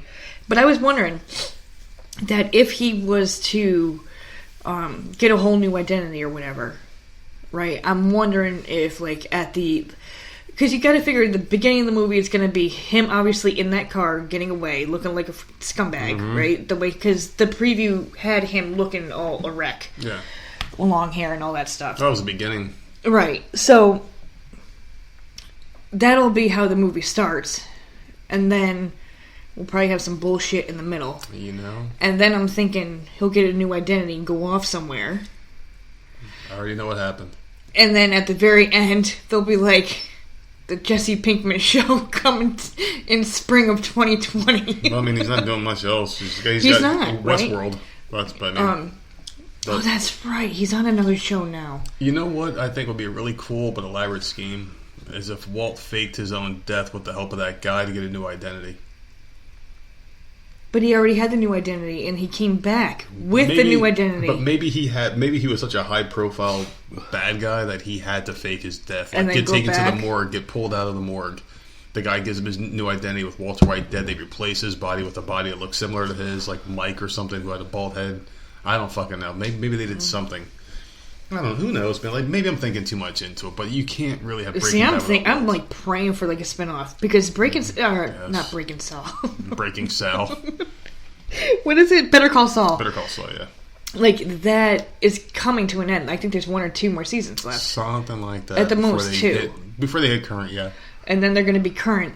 So I'm hoping that this movie is leading into something else. I fucking hope so, man. I mean, it would be cool to see a show, another Breaking Bad show, but you gotta bring back some characters, man, because I can't watch a show about Jesse. I can't. He's too busy with Broadway. Fucking Broadway. And that weird Broadway crap. Whatever the fuck. And he killed everybody else off, so all that's left is Jesse and his 2 friends. Yeah. That's it. You want to know something I was just thinking? Just random. I think we should do a new intro for the show. I think we should do Welcome to the Voices of Misery podcast. I am the nerd. He, him, hers. Why are you going back to that? I don't know, because it's so funny. I'm not... no. He, him, his. I'm the nerdette. Her. Nope. I'm the nerdette, period. Her, she, whatever the fuck. Oh, God. So anyway, we have a Discord server now, ladies and gentlemen. It is on the Twitter page. I tweeted it out because by request, actually. During our break, it was requested that, throw out your Discord link. And we do have a server with a Voices of Misery chat that you can join. I don't know if it's by invite. I don't fucking know. Just search for Voices of Misery and you'll find us. I'm at a loss. It's a Voices of Misery podcast. It's got some number on there or some shit. But you can find us on Discord. And if you would like to live chat with the nerds, I mean, we're not going to be on there all the time. But if you want to throw in a few comments, we will reply. And, show suggestions and feedback and shit like that. We are on Discord with our own server. You will notice the logo when you find it. So there's your homework assignment. People join that. It will be fun. But yeah, the Breaking Bad thing, it does look like it's going to be kind of cool. Hopefully. I just don't know. I just don't want to see a flashback movie. Did you see the preview that I'm talking about? No. With the talking? I was going to watch it earlier, but I just got distracted with nothing. And started doing nothing. And I'm still obsessing about the 9 bodies that are dead. Oh my God. I have to. You know what I'm doing this week? I'm going to have to rewatch the damn finale again, and I'm going to pause it and I'm going to count. That's what I'm going to do. Like I should just Google it, but I'd rather just watch it myself and count all the damn bodies. It'll be all the freaking Nazis or some shit. I think. I have no idea. I mean, it's. Maybe he crawled away and patched himself up. I don't know. I would like to think Walt's alive because to me he was the show. I've never liked Jesse. I never cared for Jesse. I thought he was just a whiny little bitch. And Walt was a dumb fuck. He really was. He was. He was never smart. Badass. He was never badass. He was smart, but he was an idiot at the same time. But god damn it, that show was so addicting to watch. So, I didn't think that show was going to be as funny as it was when I was like hearing about it. I thought it was like some serious show on TV. Just him walking around in tidy whities like a fucking retard. Looked like my fucking dad. That's what my fucking like. That was such a dad thing to do. Oh god! Did your dad ever do that shit when you were growing up? Walk around in tidy whities? Never. Mine did. Never. Mine did. Mm-mm. He would have his. He had his pajama pants on. Yeah. My dad would have tidy whities on with a t-shirt tucked in and white socks rolled all the way to his fucking knees with like the stripes and shit on. In front of your sisters? Because I'm going to say you're a boy. No, that was like whenever I'd go over for the weekend or whatever. Okay. That was his thing, man. I mean, so maybe because, my dad had all girls, so maybe that's why he put pajama pants on. I don't know. I just don't know how you can do that. Just walk around in your underwear all day long. It's just a weird fucking thing. Like you don't do it here. If you're wearing your boxers or whatever, you throw a robe on or something. Yeah, you don't wear a robe or something like that just to go out and grab a drink and come back in. But if I go out and wearing shorts or something like basketball shorts, always a shirt. Yeah. So. But I'm not ripping them off like fucking Hogan. Yeah. We talked about that earlier. But yeah, I don't know. Yeah, my dad never did that. But I think it's because we were all girls. Yeah, I mean, it's probably a good reason, you know.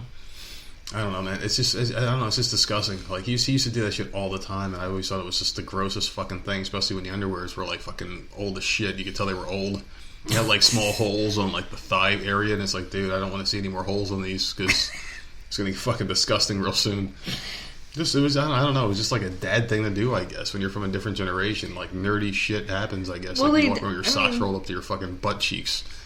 Well, they do it on the Goldbergs, right? And that's 80s. Yeah. And he takes his pants off as soon as he gets in the door, that guy. That was my dad. He would have he would come in from work, and he would have, like, dress pants on, and they'd be next to the door where he walks in. Like, the second that door shuts behind him, his pants are gone.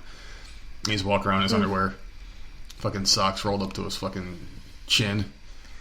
I'm trying to think. My stepfather never did that either. He always wore stuff too. Pajama pants and a t-shirt or something. Like, I don't know. Creepy as fuck. Just weird. I don't know. I always thought it was weird. Like, my mom would wear stuff around the house, and I'd be like, "What the fuck is she wearing?" What, like regular clothes? Like nighties and stuff. Oh. Like, what? I don't want to see that shit. My mom would do it. Baby doll see-through shit. And because I would have to wake her up in the morning. And I'd be like, what the hell what is happening? I'll never forget it, man. You ever see your mom's tits? Oh, God, yes. Are you kidding me? I've seen my mom's tits before. It was fucking disgusting. So many times because I had to make the coffee in the morning. She would not get her ass out of bed unless there was a cup of coffee next to, like, so dramatic, but that's the truth. I had to make the coffee, bring it all the way upstairs. People, I fucking hate these people. You know, you have to put it on the nightstand, you wake her up. You come back 10 minutes later, wake her up again, make sure that she's up and she's actually taking a sip of her coffee. And you know how many times I've gone up there and either the door was locked. When the mom becomes so I can't get to her, right? With her stupid fucking piping hot coffee. Can't get to her because the door's locked, so I already know what's going on. Well, she's masturbating, she's getting that jerk. No, she's got that fucking scumbag in her room. Or, like... Wait a second, so, like, the guy was already there? Yeah, or he was did he crawl through the window? Time. Oh, okay. Or I'd go in there and, like, she'd be, like, butt-ass naked. Like, I don't need to see this shit. Like, why do I have to... Now, that's something else that I thought was weird, weird, too. Bring you coffee in the morning and wake you up and you're naked. Put some clothes on before you go to sleep. I've seen, like, every member of my family naked, which I think is weird, man. And I was a kid when this was going on, so maybe they thought it was innocent because I was a kid. Like, I wouldn't remember this shit, but I was mentally scarred. I remember, like, my sister and my mom were both naked in the bathroom once together, which I thought was the fucking weirdest thing. And I was, like, 8, 9 years old, right? I came in from school, and I turned to my right because it's like you have the door to get into the house, like stairs that lead up to the door to leave. And as soon as you come into the house, right to your right is the bathroom, and to your left is the kitchen. It was a weird fucking setup, a horrible setup of the house. And I was coming up the stairs to go outside. I looked to my left, because there was a light on coming from the bathroom. The door was wide open. My sister's butt-ass naked, doing her hair. And I'm like, I didn't say what the fuck because I was too young, but I'm like, ew, or some shit. And she just stood there. She looked at me and kept doing it. Like, no modesty at all. Oh, God. And I just left for school and I forgot all about it. But it's like one of those, some things just happen in your life as a kid that just scar you. And those are memories that you can't get rid of. No matter how hard you want to get rid of them. I can remember it as clear as day, and it's disgusting. My mom used to, like, I'd be getting ready for school and she'd come into the bathroom with no shame and just pull her pants down and start pissing. And I'd just be like, why? I don't understand. Mom did that to my sister once. Like, we have 2 bathrooms in this house. Yeah. Why are you, like, why do you have to pee in front of me just because you want to talk? Talk to me while I'm doing my hair outside the freaking room. Same thing. My mom did it to my sister, too. Luckily, they never did it to us, the guys, obviously, but they did it with each other all the time. Yeah, I never liked that. I mean, I'm a girl. I didn't like that. Like, I don't need my mom coming in here. Like, that's your body waste. Pulling her fucking pants down. Like, she had no shame at all.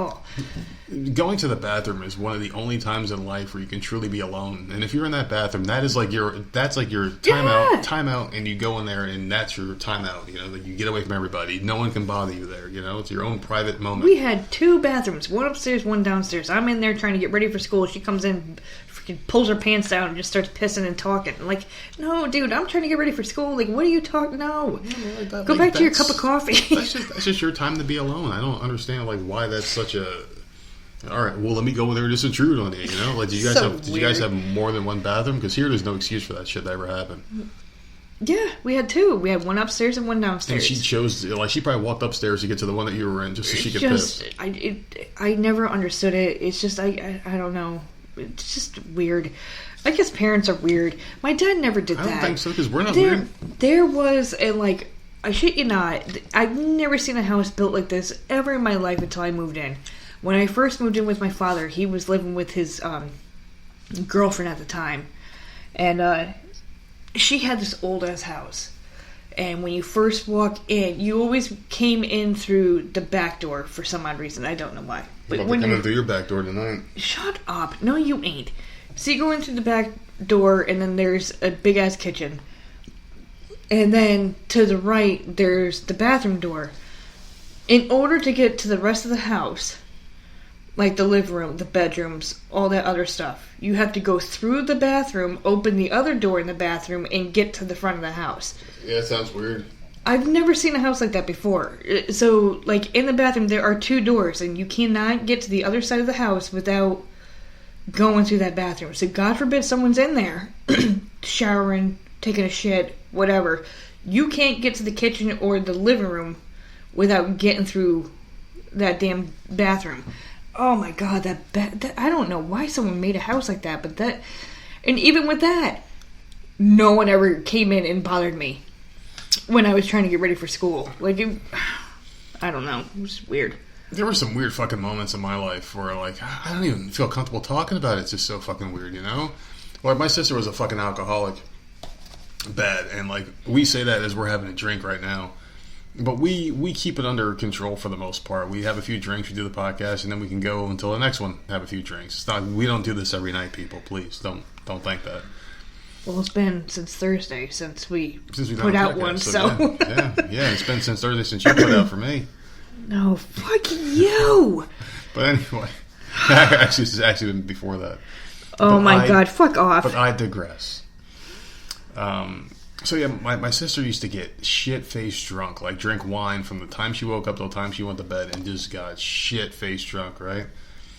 And my mom and I went over there, and this is like, I was in my early 20s, and we went over there, and she would just get fucking shit-faced drunk. And we went over there, and I loved my nieces back then. They were the cutest little kids. They looked like our, like, miniature versions of our kids, you know? They were so cute, you know? I was just go there to spend time with them, because I didn't really see them. I was like the cool uncle, you know, like the one that they wanted to be around and shit. And we're hanging out, and my sister's getting drunker and drunker, so I'm like telling my mom, like, I think we might have to take the kids with us, because she's getting fucking shit-faced, you know? And her husband was, like, working late, and I'm like, I think we might take the kids out. She's getting stupid. She was, like, loud and tripping and falling over shit. She broke a couple glasses, you know, and fell over things. And I'm like, yeah, this is wrong. I gotta get the fuck out of here, right? So I'm like, all right, I'm gonna use the bathroom. And I go to use the bathroom. And I'm going to the bathroom, and I turn, because, like, you know how you can sense when someone's behind you? Mm-hmm. I turn around, and she's like, I'm like, you got to go first, and she's like, no, go ahead. And I'm like, all right. And I go in, and she's trying to get in the bathroom. I'm like, I'm gonna use the bathroom, and she's trying to get in there. I'm like, what the fuck are you doing? It's like, fucking pushed her out and shut the door and locked it. And she was trying to get in the bathroom. I'm like, what the fuck is going on here? I'm like, is she trying to get in here with me? Like, what the fuck? Just a drunk piece of shit. And that was the last time I ever talked to my sister. Shut the door. And, well, I got 3 of them. That was the last time I talked to that one. Just drunk, and I felt so disgusted. And we did take the kids that night with us, and my mom dropped them off like early the next morning, and she was done with her for a very long time after that. I don't know what the fuck kind of kink or shit was going through her drunk head, but we got the fuck out and took the kids with us. I guess it was just it was just like the weirdest fucking thing, you know. And I don't even know how the fuck we got on this topic. This weird shit that happened. Oh, parents walking around butt naked and seeing their siblings naked growing up and shit. And as you get older, like I just don't know, man. Like, not every sibling you have to love unconditionally, I guess, because I hate a couple of my sisters. You know? You? I do. Let's see. I think I hate 2 of them. My oldest sister I respect for leaving the family when she did. Because she left the family a long time ago and didn't talk to anybody for years, and her and I reconnected. Because I felt the same way about the family that she did, you know. I was like, I just don't want to be involved with this shit either, so I distanced myself, because that's the way that I am. I'm built that way naturally. And she did it way beforehand, and then she was like, well, I never hated you, I hated them. I hated mom, and I hated the rest of everybody else, you know. Because I was the baby of the family. I didn't do anything. You know, I was just a kid when everything went down. And I don't know, man. It was just so weird because, like, I really just didn't want to deal with any of that shit. My youngest sister was a drunk kinker bitch. I told you once when I had to pick her up. This is like before this weird shit happened. They were trying to get in the bathroom with me and shit. She was at I got like a call really late at night, and no one else wanted to do it because they were sick of doing it. They go pick her up. She was in some other town, like drunk outside of a fucking liquor store, all fucking busted up and shit. And we don't know what she was doing out there, but she was fucking somebody. And I had to go pick her up because she was out there alone, drunk, and just being stupid. You know, and that's your sister. You got to go do it, you know. And that was the one and only time I actually went and picked her up. I went and picked her up, dropped her back off at her house, and she was just fucking stupid, man. You know, and I was like, yeah, can't do it, man. You know, you can't fuck with these people. And it's like you don't choose who your siblings are, you know, when you don't have to love them. You know, you don't have to. I don't. Yeah, like you don't have to. I have 4 siblings. Yeah. One of them's full-blooded. The rest are all half-sisters, and I only talk to 1 out of the 4. Yeah. And it's a half-sister. Yeah. Well, I mean, she's half fucked up, I guess, you know? Who knows? Oh, my God. But, like, where'd that whole conception come from? Where, like, oh, you have to love your sibling because you came from the same fuck brood, 'em all. you know? It's Fuck just not 'em like all. that. And I think because, like, if you get a bunch of puppies together that come from the same... Is like a litter? Is that what they call it, like a litter? So, like, if you get a bunch of puppies, they're all going to be okay because they don't know anything but, you know, survival and growth. But I have 4 sisters, 2 of them with different moms. Like, I just don't understand. And they're all drama queens. Your family likes to fuck. That's what it is. Well, my dad was married 5 times. My mom was married twice. So it's a fuck fest of a crap hole. Pretty much. But I mean, like, they're all drama queens. The only one I talk to is the one that doesn't talk to the rest of the family. If you don't talk, and we made an agreement in the very beginning when we first started talking to each other. You talk to this person, I'm done. Yeah. Period. That's it. You call mom up. You call this sister up. Like, we're no longer talking, and I'm completely fine with that because it's nothing but drama and backstabbing each other and freaking everything's fine for a couple months, and all of a sudden, like, you get smacked in the face with some stupid crap. Yeah. And it's just like, I don't need this shit. So I talk to the one person, and that's it. And then the other 2 that are on my dad's side, I'm just like, I don't even need that drama. That has nothing to do with my mom, but it's just like attention drama. They get jealous because my dad talks like my dad lives here with me, and it's just like, get the fuck over yourself. Like, seriously, get over it. Fuck off. I don't understand why they're the way they are. Your family's just My weird. one They sister, play mental like, mind games with each other. My one sister was born and raised in Texas, and she thought when my dad wanted to move south that he would move to Texas instead. He moved to South Carolina. Well, I had nothing to do with that. Yeah. He chose this area. Like, it has nothing to do with me. So that put her off on a pissy tangent. And then the other one, like, I don't even know what her deal is, and I could care less because she's like 10 years younger than me. So, yeah. Fuck her too. You see, you're like motherfucking everybody. Mine is just weird. I just don't care. I just don't me care. Neither. I really don't. I don't need no one's drama. And I understand, like there's some people out there saying, well, how could you say this about your flesh and blood? No. I didn't choose this. I didn't choose them, and I I don't didn't choose to be screwed over, or I don't need to deal with your drama.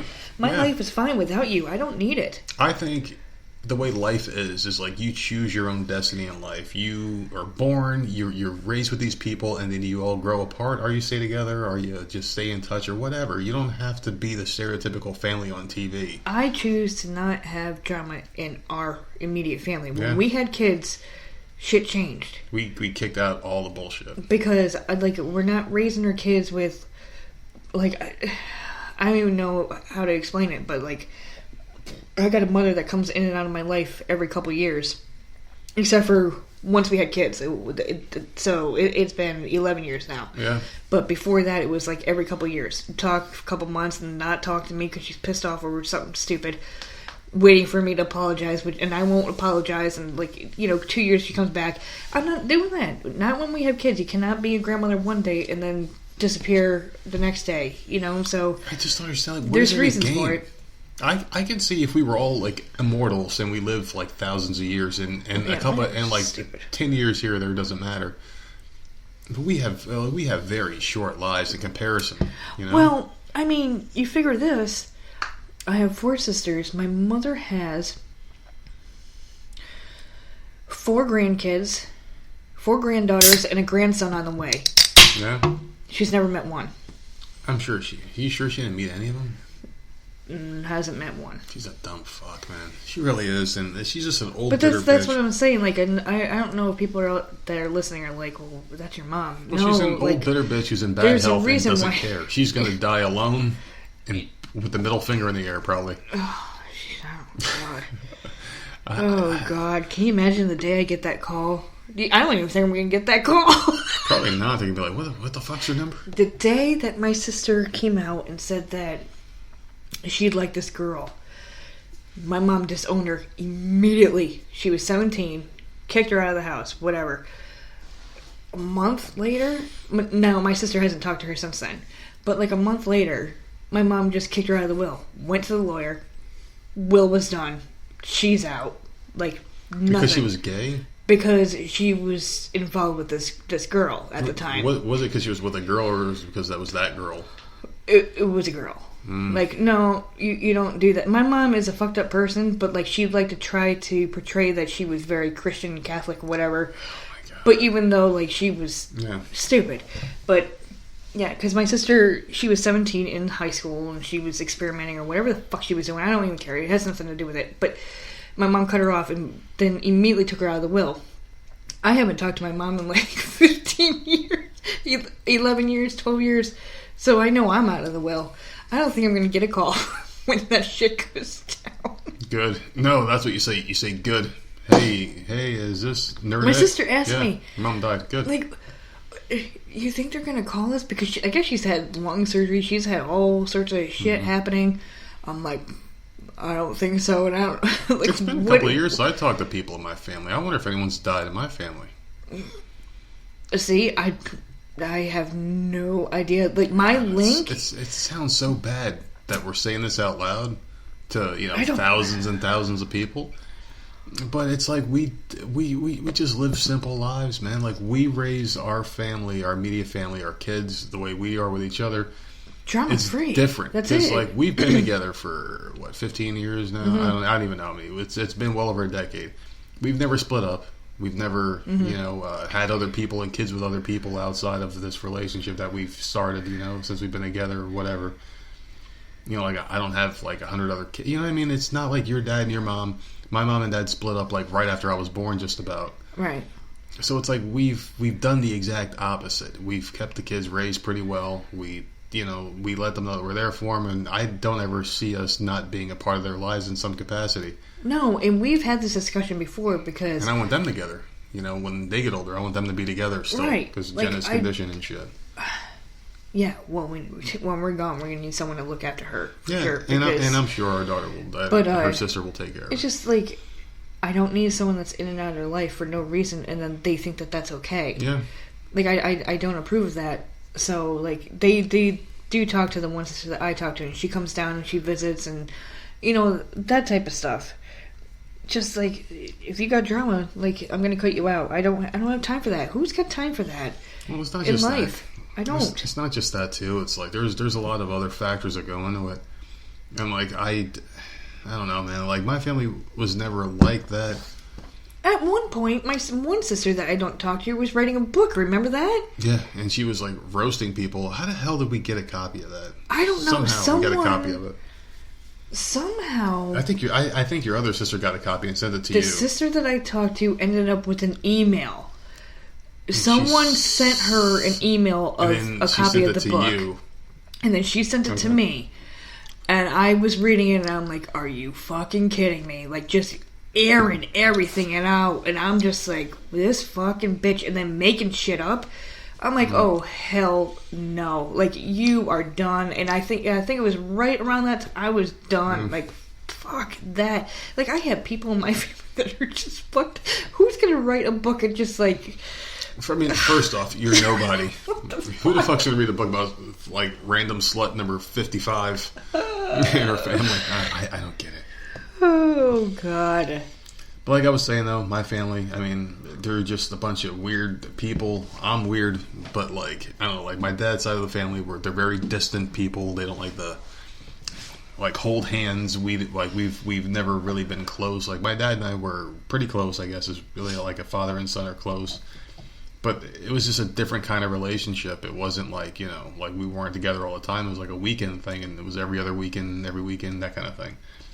Like my grandfather and I are okay. We haven't talked in a while, which sucks because we were talking regularly for a while and just haven't talked in a while. How should you call him again? But he's the kind of guy, and I'm the kind of guy that if we don't talk for months and months and months, but then talk, we're fine because we understand that's how we are. We don't like to be bothered. It's a relief when we're talking, but when we're off the phone, we're like, oh, thank God that's over. It's just one of those things. My mom's side of the family is a little bit like yours when like they don't talk to each other for a little while. They'll fight over dumb shit. My mom would like fist fight my daughter, or my sisters, and my sisters will fist fight each other, and it was just like weird. Like, why the fuck is this? This isn't what normal people do. Mm-hmm. And like you would see that. Like maybe my mom, it's just like a bunch of females. They're all like drama. Maybe. Like I don't need it. Maybe like they would like fist fight and shit. And I didn't get that gene where I wanted to be involved in that. Threats, killing each other and shit. Like you would hear like the weirdest things, man. Like wildest shit. And like my one sister, my youngest sister, got my middle sister. Like she like got her like attacked by a bunch of people. Like she attacked her with someone else. They all went out to a club, and then my youngest sister and her friend, I guess they attacked my middle sister. Yeah, we were. I remember how pissed off I was because I was so close to my middle sister. She was the one that raised me, practically. And then like she turned into like a drug person or whatever, crack or I don't know what the fuck kind of shit. She was on some shit. And it just makes you, no, I don't know what the fuck drug. It was some kind of drug she was on. But she was on a drug, and I was like, wow, that's the one that raised me, And it's just like, how the fuck can people fall so far? How can you let your life spiral that far out of control, And when we were growing up, my mom always told my brother and I that we were going to be the dirtbags, the losers of the family. And here I am with a house, nice car, good paying job, and management, Take care of my kids. I've been with them since the beginning, Been in the same relationship for a very long time. And I look at them, multiple relationships, multiple baby daddies, you know what I mean? And it's like, so who was wrong, Mom? Who was wrong? And my brother, like, I don't know, we haven't talked in a long time either. But he's been with the same woman for years. I know he cheated on her quite a few times. I hope she never listens to this podcast because, oops, out of the bag. He cheated on her quite a few times, but he's got the same, family. Like they got a couple kids together. They've lived in the same place for years. You know what I mean? So it's like he's done pretty good, even though he cheated on her quite a few times. Don't listen to this podcast. But yeah, but seriously, like that's what happens, So whatever. I don't know. We talked about family for a while. I remember one time my mom came over to my first apartment. This is before she moved in and I kicked her ass out. She showed up, and I don't know how it got brought up, but like I remember her asking me to prove the fact that I graduated high school. And I'm like, are you serious? Like, because I had moved, she had kicked me out at 15 and I moved in with my father. And my grades, like I was honor roll, whatever. Like I did really good with him. And like I remember her coming over and like, I don't believe that you graduated. I had to go and pull out all my documents from high school that I graduated. Like who needs to do that for their parent? Like, just prove you graduated. Give me that paper. Maybe it's just mothers. I don't know. Because my dad, like, yeah, he can be an idiot when he's drinking, but like I can get along with him. Like he never like attacked me in any way or went after me. I guess men are more sensible. I don't know. I think women are just. But I never got that. Like I don't want to be involved with your crap. Well, we didn't have very nurturing parents. I think that's part of the problem. Like your dad was only caring when he was drunk. Yeah. My mom was like, I don't know. She was different. Like growing up, she was a real bitch. And when she would drink on the weekends with like the kids, and then she'd be cool. Like I remember on the weekends, that was when I wanted to hang out with the family. I used to play with my little toy room all the time and just play with my wrestling men and shit. But then on the weekends, I would kind of filter out the living room because that's when the music was playing. That's when everyone was having a good time, laughing and shit. I was like, oh, cool, I want to be a part of this, even though I couldn't drink, obviously.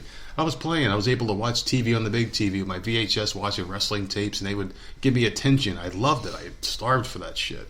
Yeah, see, my mom, like, she was always miserable. Unless she went to the freaking club with my aunt. And then she'd be back and she'd be like, he, like fucking laughing that stupid drunk laugh that she did. And it's like, wow, we're having fun. And it's like, okay, she's in a good mood, but guess what? It's midnight. I'm in bed. I can hear her having a good time, but like, me and the girls, me and my sisters were sleeping, or trying to sleep, and they'd be coming home like freaking happy as hell. But like during the day, man, that bitch was miserable. I don't know what it is. It's like, you can go out and have a fucking grand old time at the bar. Maybe because it's the only time that you're completely in control of what's going on in your life is when you're out, you know? So weird. See, like right now, I feel like we're in control. You know? We're in control. We can stop this podcast. We can delete it if we wanted to. We can keep going. Whatever we want. You know what? I don't give a shit how fucked up this one is. It's going out. Well, the thing is, like, we're in control of it. You know, we are the bosses. But then when you go to work, you know, you got to do things. You have to do these things or you lose it, you know, and there's that constant stress and pressure of doing it or you lose it, you know. So maybe that's part of it, and maybe that's why your mom was a bitch. Maybe that's why my mom was a bitch, because like the only time they can unwind and just say fuck it and just do what they wanted was the weekends or whenever they can go out and drink, you know. Because I know, like, if I have a vacation, I'm the most carefree guy. I love life. Because I don't have to do something. You don't have to, you know, things you don't want to do. There's a lot of people out there that don't want to do what they're doing. And she was home all summer long. So she was probably cool all summer, right? She was fucking, miserable. Shit, not even in the beginning when she first had a week or two off? She's a miserable bitch. Unless she's out at the pool, suntanning. Well, some people... turning crisp. Some people do like that mundane 9-to-5 work because that's when they get their gossip. And that's when they get their fulfillments in life, the voids that were left behind after they left high school, you know, shit like that. Like, oh my goodness, I love talking shit about coworkers, and I love talking shit about, you know, people in school that I hate, and I love the cliques, and then they replicate that when they get into the workforce. They have cliques, they talk shit, oh, look at that bitch, you know, and things like that. Why does she have this? And, you think there's cliques in the workplace? Oh, yeah, there are. I mean, on grander scales, you see it in, like, Walmart, where there's bigger groups. Like, the more people you have, the more cliques you're going to have. It's like prison. You know, you got the blacks, the whites, the Spanish, and Chinese. They're all segregated and shit. What? Well, is it cliques, or is it just, like, you just happen to talk more to the people in your department or whatever? Well, I mean, like, that's part of it. So look, it's the electronics department. Fuck them. Like, they get paid $1 more an hour than us or whatever. I mean, working in a grocery store, there's different departments and stuff. I had no problem saying hello to whoever was at the time clock or, you know, whatever. I don't feel like I was very cliquey, although I talked to certain people more, but because they were in my department. Oh, because you see them more. Well, they work with me. They're, like, right there. But then, like, you got, like, the meat department, the seafood department, you know, like, the deli. Like, they all don't like each other. Like, I remember when I was in a deli, I didn't like the seafood department because they didn't seem to do much.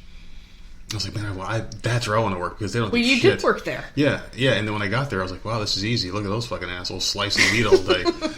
And then, like, the meat department, you would be like, well, those guys get paid more, but they're bloody as shit. Yeah, they do get paid a good amount of money. No, they don't really get paid good. I mean, I get paid, like, double. They got paid better than me. No, they don't get paid.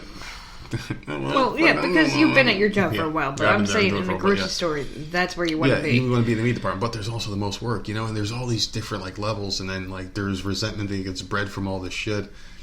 But like I was saying, though, like, in a small place like mine, you have, like, maybe, like, 6 employees, you know, and 2 of them are managers, so it doesn't matter.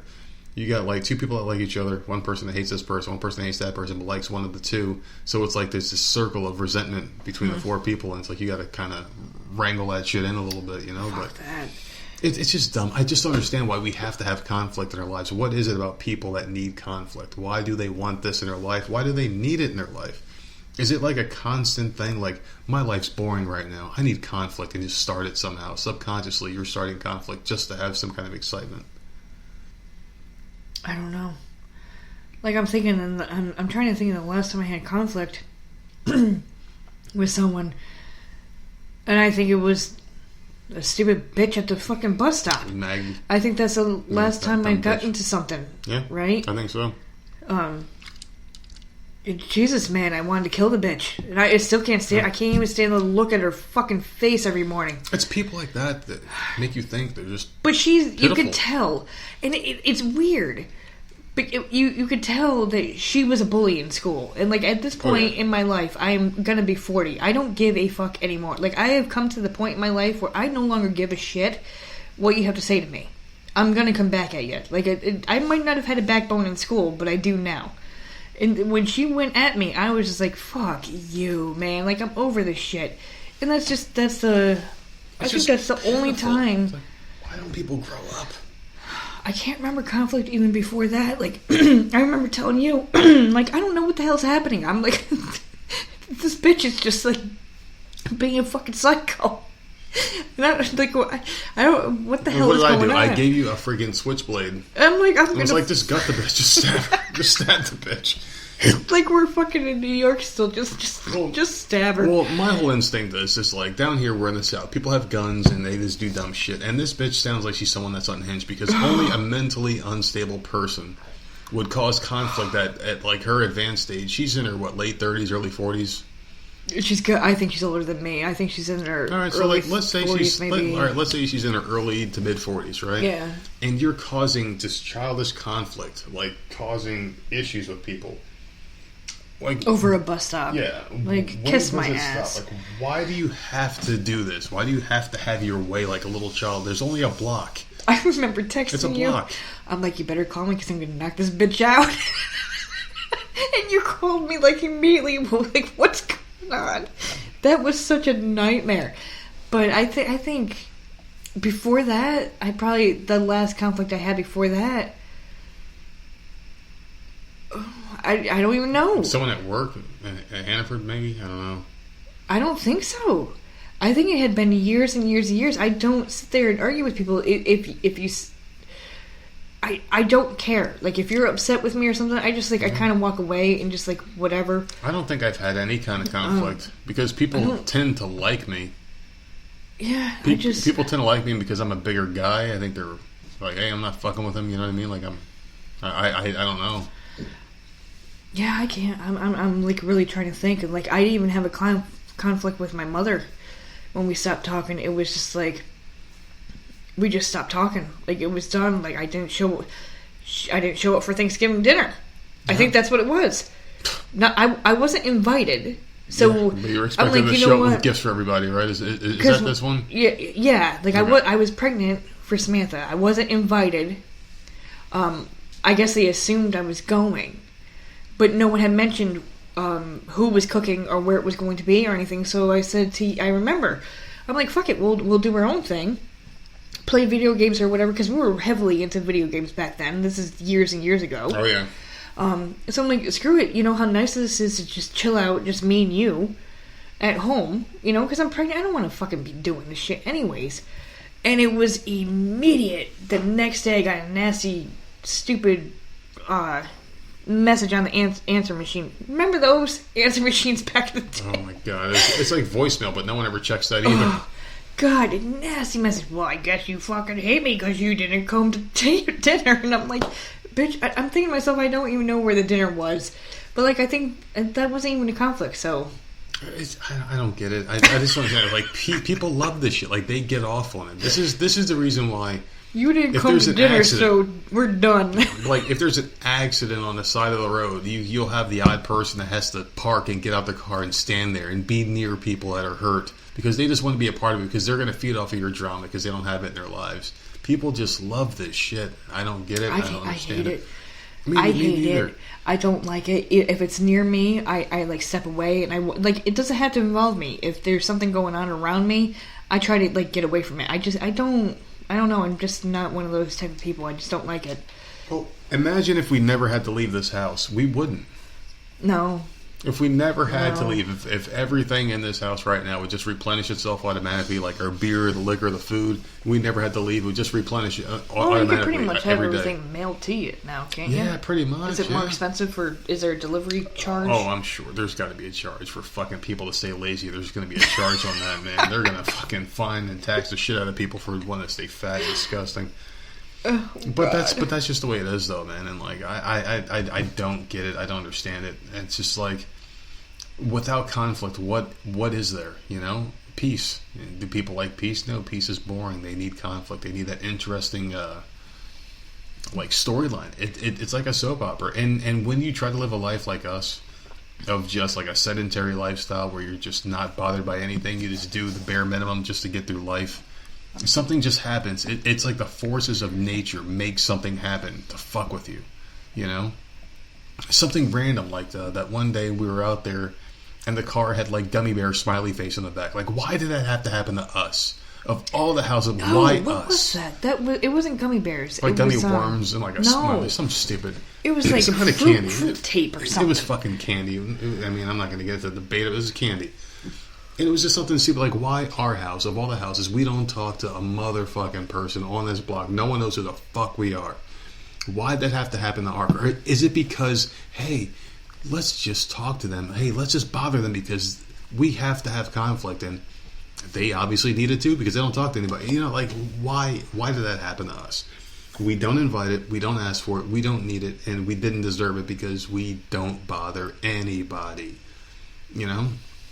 And we were talking about like animals have to die on our property. Like they slowly crawl as like they're bleeding out their last fucking blood drop. They like their arm reaches our property and crosses the plane. You know, they're officially on our property and then they die. Like fucking raccoons who just die in our fucking driveway for no reason overnight. Wake up and there's a dead animal there. It's like, why do they have to die here? You know? Why here? Why does this have to happen? Like, why do foxes congregate in our fucking backyard? When we had that one place, like, why do they have to come to us when you guys are playing with the kids? They're animals that are afraid of humans, but they come to our area and hang out around you guys to scare the shit out of you while you're playing with the kids. Why us?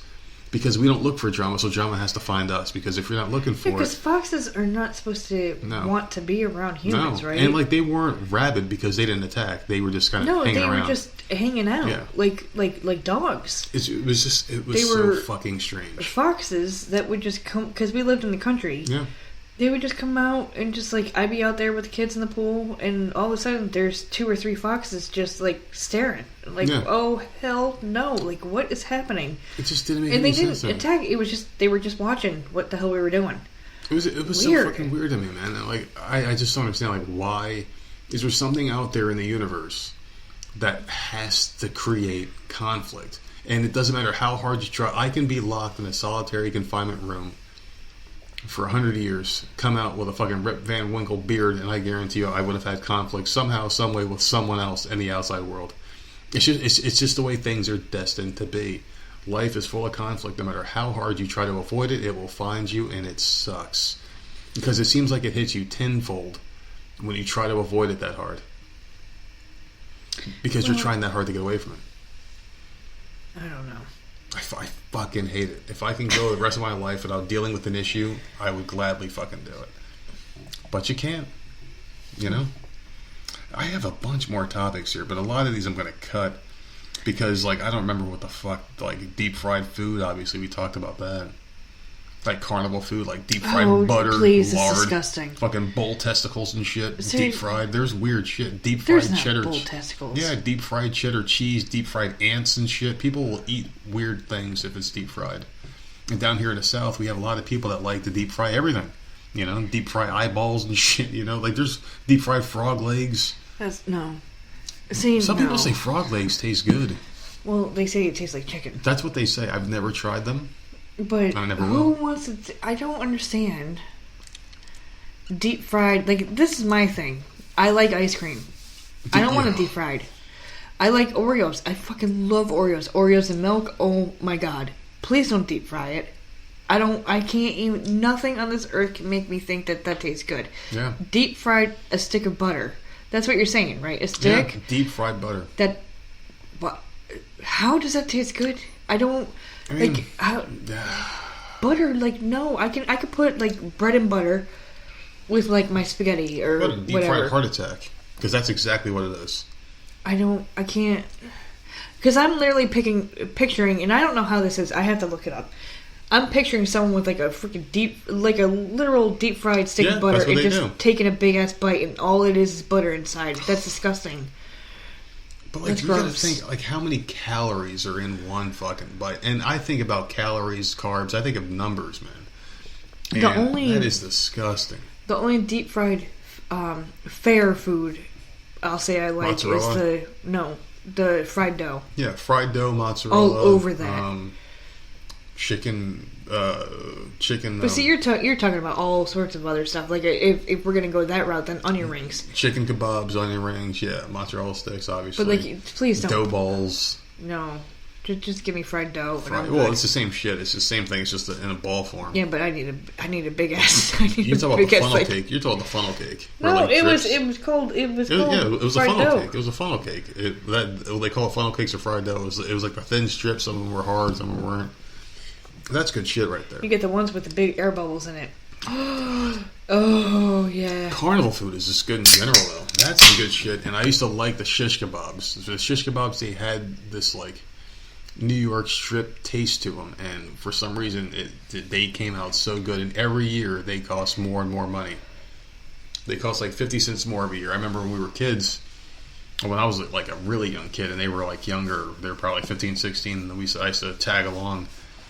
And one of them cost like $1.25, I think, was the starting price. And then when I became a teenager, they were like $4.50, $5 for each one. Well, that was the same thing with like Girl Scout cookies. Fuck I swear those. to God, they get more expensive every year, and the box gets smaller. The cookies don't seem like they're cooked the same or made the same, whatever. No, they still taste amazing. Really, I don't like them. And I never liked them though. Whenever they're selling or whatever, you always pick up a few boxes for us. Well, I do it for the kids. I don't do it for you guys. I just do it to support the children. I don't do it for you fucks. I don't want you guys eating all this shit anyway, because, I mean, it's disgusting. Dude, Girl Scout cookies are amazing. It's a small ass box for like $5. $4.50 I think was the last price, which I think for the last couple of years it's been $4.50. Mm-hmm. But I remember back in the day when I was a Girl Scout, they were a lot cheaper than that. How about... And this is a spur of the moment. How about we come up with a nerd challenge, okay? I will go back to eating carbs. If I go on keto, it's not happening. If you go keto. No, I'm not doing it. I don't want to do it. So I don't know why you're trying to force it on me. I'm not trying to force it on you, but I mean, like, you keep wanting me to eat carbs again or just gain a little bit of weight back or whatever. No, I can say you can have healthy. Like a handful of chips. Like that's not going to hurt you. If you go keto, how about half the week? Not every day. I don't want to. You don't want to get healthier? I'm fine the way I am. I don't. Well, there you go. All right. Well, there you go. You're fine the way you are. You're happy with yourself. I don't know. It's just. Yeah, I don't care. I don't know. Like I'm just like at a point now where I'm just like, I don't know. I weighed myself today. I was 177, so I got 12 pounds more to go before I hit my ideal weight. You can't get lower than that, though. I'm doing it. Oh. I don't feel tired. I don't feel weak. I mean, sometimes I feel a little weak, but not like bad. You know, just a little bit. You don't feel weak when you're ripping your clothes apart. I'll tell you what. When we go to the grocery store and have to pick Jenna up, it's not as easy as it used to be. And I know she's getting bigger, but I do feel like I've lost a lot of power. Yeah. Because pick her up, I'm like, oh my god, you know, like it hurts trying to pick her up. And she is getting to the point where she can't get in there anymore. She shouldn't be in the cart anymore. We put her in there for a reason. Because she has to touch everything. She wanders. And, like, I know, we hold her hand. We've tried this. Yeah, it doesn't work. But it doesn't matter because, like, her hand will be all the way the hell out and, like, hit a glass ragu jar. Mm-hmm. And it'll, like, no, I can't. So we put her in the cart for a reason. But she is getting, I mean, you can't obviously have her in there at 16. So it's... We got to break her this habit starting now. We got to break her of it. Maybe have her pushing the cart, you behind her pushing the cart.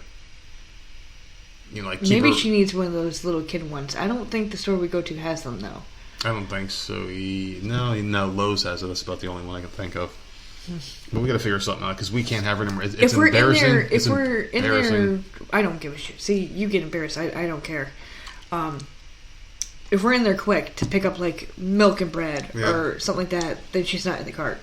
But if we're doing, like, full-on grocery shopping where we're going to be in there for a bit, like, yeah, like, get her ass in there.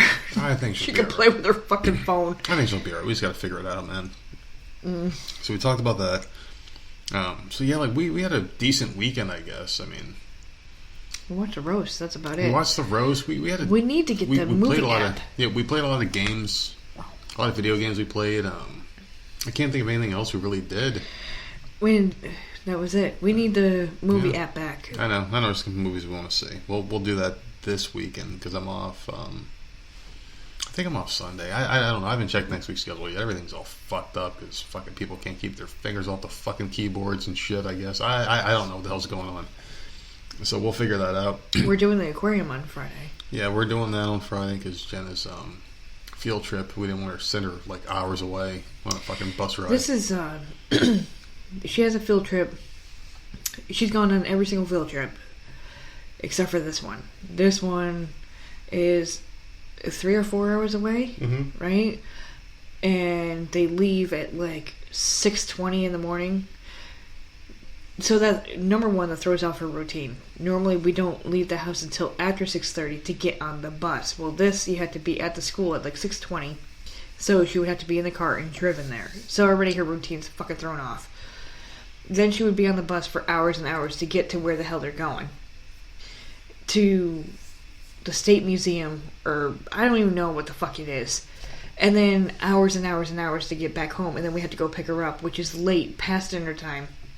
It's a nightmare. And the school called me, are you sure you won't? Because we originally said we were going to let her go. And then they called and they're like, well, you know, do you think she could sit on the bus that long? And like, I sat and thought about it because we don't want the phone to go with her. No, we can't. So she'll lose it or something. What is she going to do for 3 to 4 hours on a bus? Like, sit there and be pissed off that she can't get up and move around. So I'm like, fuck it. We'll keep her home. And the school approved it. Thank God. You know, they gave her an excused absence that's signed and everything. So we're just going to bring her to the aquarium and we're going to spend a day with her. Which will be good. She'll still have her, like, brown bag lunch. She's looking forward to it. Our own little She won't shut up about it. She's looking forward to it. Field trip. It'll be a good time. I mean, I feel bad because she does know that there's a field trip and she's missing it. So we're trying to, you know... We're compensating for it. I mean... We're like, well, we're going to go on a field trip, just us. So the aquarium, your favorite place, and she'll get bitchy right about this time we hit the upstairs area. It's and like she always does. I did give her a choice. Do you want to do the zoo? Or do you want to do the aquarium? She chose the aquarium again. Of course she did. Because she knows there's a gift shop. Oh, of course. Well, there's a gift shop in the zoo, too. Fucking shit. Gotta bring extra cash now for this fucking trip. But that's what she was. Let's just put her on that goddamn bus. So. Fucking A, man. But, I mean, I'm happy that this school is allowing us to keep... Well, they care. I mean... They care. Not allowing us. We would have done it anyways. But, like, they really wanted to make sure that we were comfortable with leaving her home. And I'm like, this is going to take... What if she gets sick during the year? And they signed a whole thing where it's okay. It's approved. So, I'm happy. I'm happy, too. And that's all I give a fuck about. So, what's our schedule for this week, show-wise? We doing anything else this week, or is it for a while, or what the fuck is going on here? Today's Tuesday. Thursday, I think, is Bello, right? Yep. Got to reach out to him just to lock that time in, but... Okay. Yeah, he's pretty cool coming on Thursday. So, Thursday, it looks like, is the day for Bello. We're going to be doing that later on, probably releasing that Friday morning. And then maybe possibly Saturday night, because you have to work Saturday. I have to work Saturday, but I get out very early that day. So we'll probably do on Saturday, and I'll really... You know what? I'm going to release a solo just to fucking fill the week out. I might do that tomorrow when I get home. Who knows? There you go. I'll do that, so there you go. So we got at least 3 shows with one of them being an interview and a solo. So there you go. A lot of content for that ass. Got some shit for everybody, man. And we got the Discord server. You can find that on Twitter. And all that good shit. Listen, this one was a smorgasbord of shit. It was, but every one of them's a smorgasbord of shit. A lot of time jumps in this one. We are time travelers now. We started the episode about to do an interview. Came back a day after doing the interview. Took a few breaks in between because we are all over the place. You got to put the kids to bed. We got to do this, got to do that, and the other thing. But you know what? It's a fucking podcast, and it's different than anything you've ever heard before. It's a fucking mess. But it's a mess, but you know what? It's a beautiful mess. It's like Kim Kardashian's body. It's a beautiful mess, you know? Is it really beautiful? I think it's really odd looking. You know what? We were watching Keeping Up. Somebody put it on at work today. I don't like one of the guys put it on. He's a Kardashian fan. Yeah. And he's like, holy shit, look at that. And I turned around and she was wearing like some like weird like silk half see-through outfit, and her curves are fucking out of control. But you know they're fake. So it's like you're looking at them and you're like, wow, she's got a good body on her. But then you're like, wait, it's all fake. Here's the thing. When she's covered, like in a dress or whatever. She looks incredible. She looks really good. Like, she looks really pretty. You know, she's well put together. But then she'll put, like, these stupid bikinis on or whatever. And it's like, wait, it looks ridiculous. Then you're looking and you're like, okay. Yeah. You know, all right. It's a little too much. Like, sometimes it can, when it's covered, it looks decent. She looks really good in, like, a long blouse. Because it shows off that badonk. But then, like... Oh, fuck off. But... I'm going to tell you this, and when she's wearing it like a bikini, like a thong or something, and you see she's got this giant ass, but then it's like it looks like a baby's diaper. It doesn't match. It doesn't match because her legs are like toothpicks, and you got this giant ass on these little toothpicks, and it's like, all right, that's where it kind of looks gross, you know? She looks great with clothes on. She's like Charlotte Flair. Looks great with clothes on, but then when he starts taking off the outfit, it looks gross, yeah. I bring Charlotte Flair up. I don't think she looks good ever. I mean, she looks better with clothes on. There are certain ones that look better with clothes on. I think Becky is one of them. When she comes out with a tank top and her jeans or whatever the hell she was wearing that at one point. There's a couple divas that I think she looks good either way. She looks good either way. Sasha looked amazing. She always looks good now. I don't know. She's like on another level now. She's getting up there. Please keep the blue hair. Yeah, please keep the fucking blue hair because that purple hair was not working. Maybe it's the attitude. I don't know. She's definitely looking a lot better now. That could be. Who knows, man? I don't know. Like we like bad people better, but we are bad people. We went all over the place on this podcast. I hope you guys got a decent look on the inside of our lives, I guess, because like we kind of deep dived a little bit into our family life and growing up and shit like that, and we revealed a lot. I feel like the more I open up about my family, the more people can be like, that's why she's so fucked up. Well, I mean, and that's the thing. I mean, like, I want people to be able to relate, because not every family is the fucking Partridge Family, the Brady Bunch, you know, where everyone's together forever and shit. There is no 25-year reunion with our families. It's over. I mean, it's pretty much over. It'll never happen. But anyway, guys, we're going to put this one to bed here. We got a solo podcast I'm going to do, and then we're going to do the Bello interview, and then we're going to do another show with us, just the two of us, you know, a nice intimate setting, and it's not going to be like this. It's not going to be all over the place. Like, let's take a break and resume it tomorrow. It'll be a regular one. It'll be a regular one. We were just under a lot of shit, man. Like, not like, you know, like life-wise or anything like that. Just kind of worn out, man. We had a long weekend, then we did a long interview, and that just kind of, you know. And by the way, really good interview though. Go and check out MI Stuff podcast. Yes, I tweeted out while we were doing this one. That's where our interview was. Yeah. It was a lot of fun. Go give him a couple, you know, good reviews or whatever. Go take a listen, download, whatever. Follow him on Twitter. That was a lot of fun. Please, it was awesome. You know, really cool. But anyway, you can find us on Twitter at Voices of Misery. It's been a while, so I just don't want to fuck this up. You can email us on Gmail at voicesmiserypodcast@gmail.com. Facebook is probably dead forever. We do have so don't even bother with that. We do have a Discord server. You can find us at Voices of Misery Podcast. There's a number at the end of it somewhere, but you can find it on our Twitter page at Voices of Misery. And yeah, man, I think that's all we got right now. You can find us on all podcast providers. Please share us with your friends.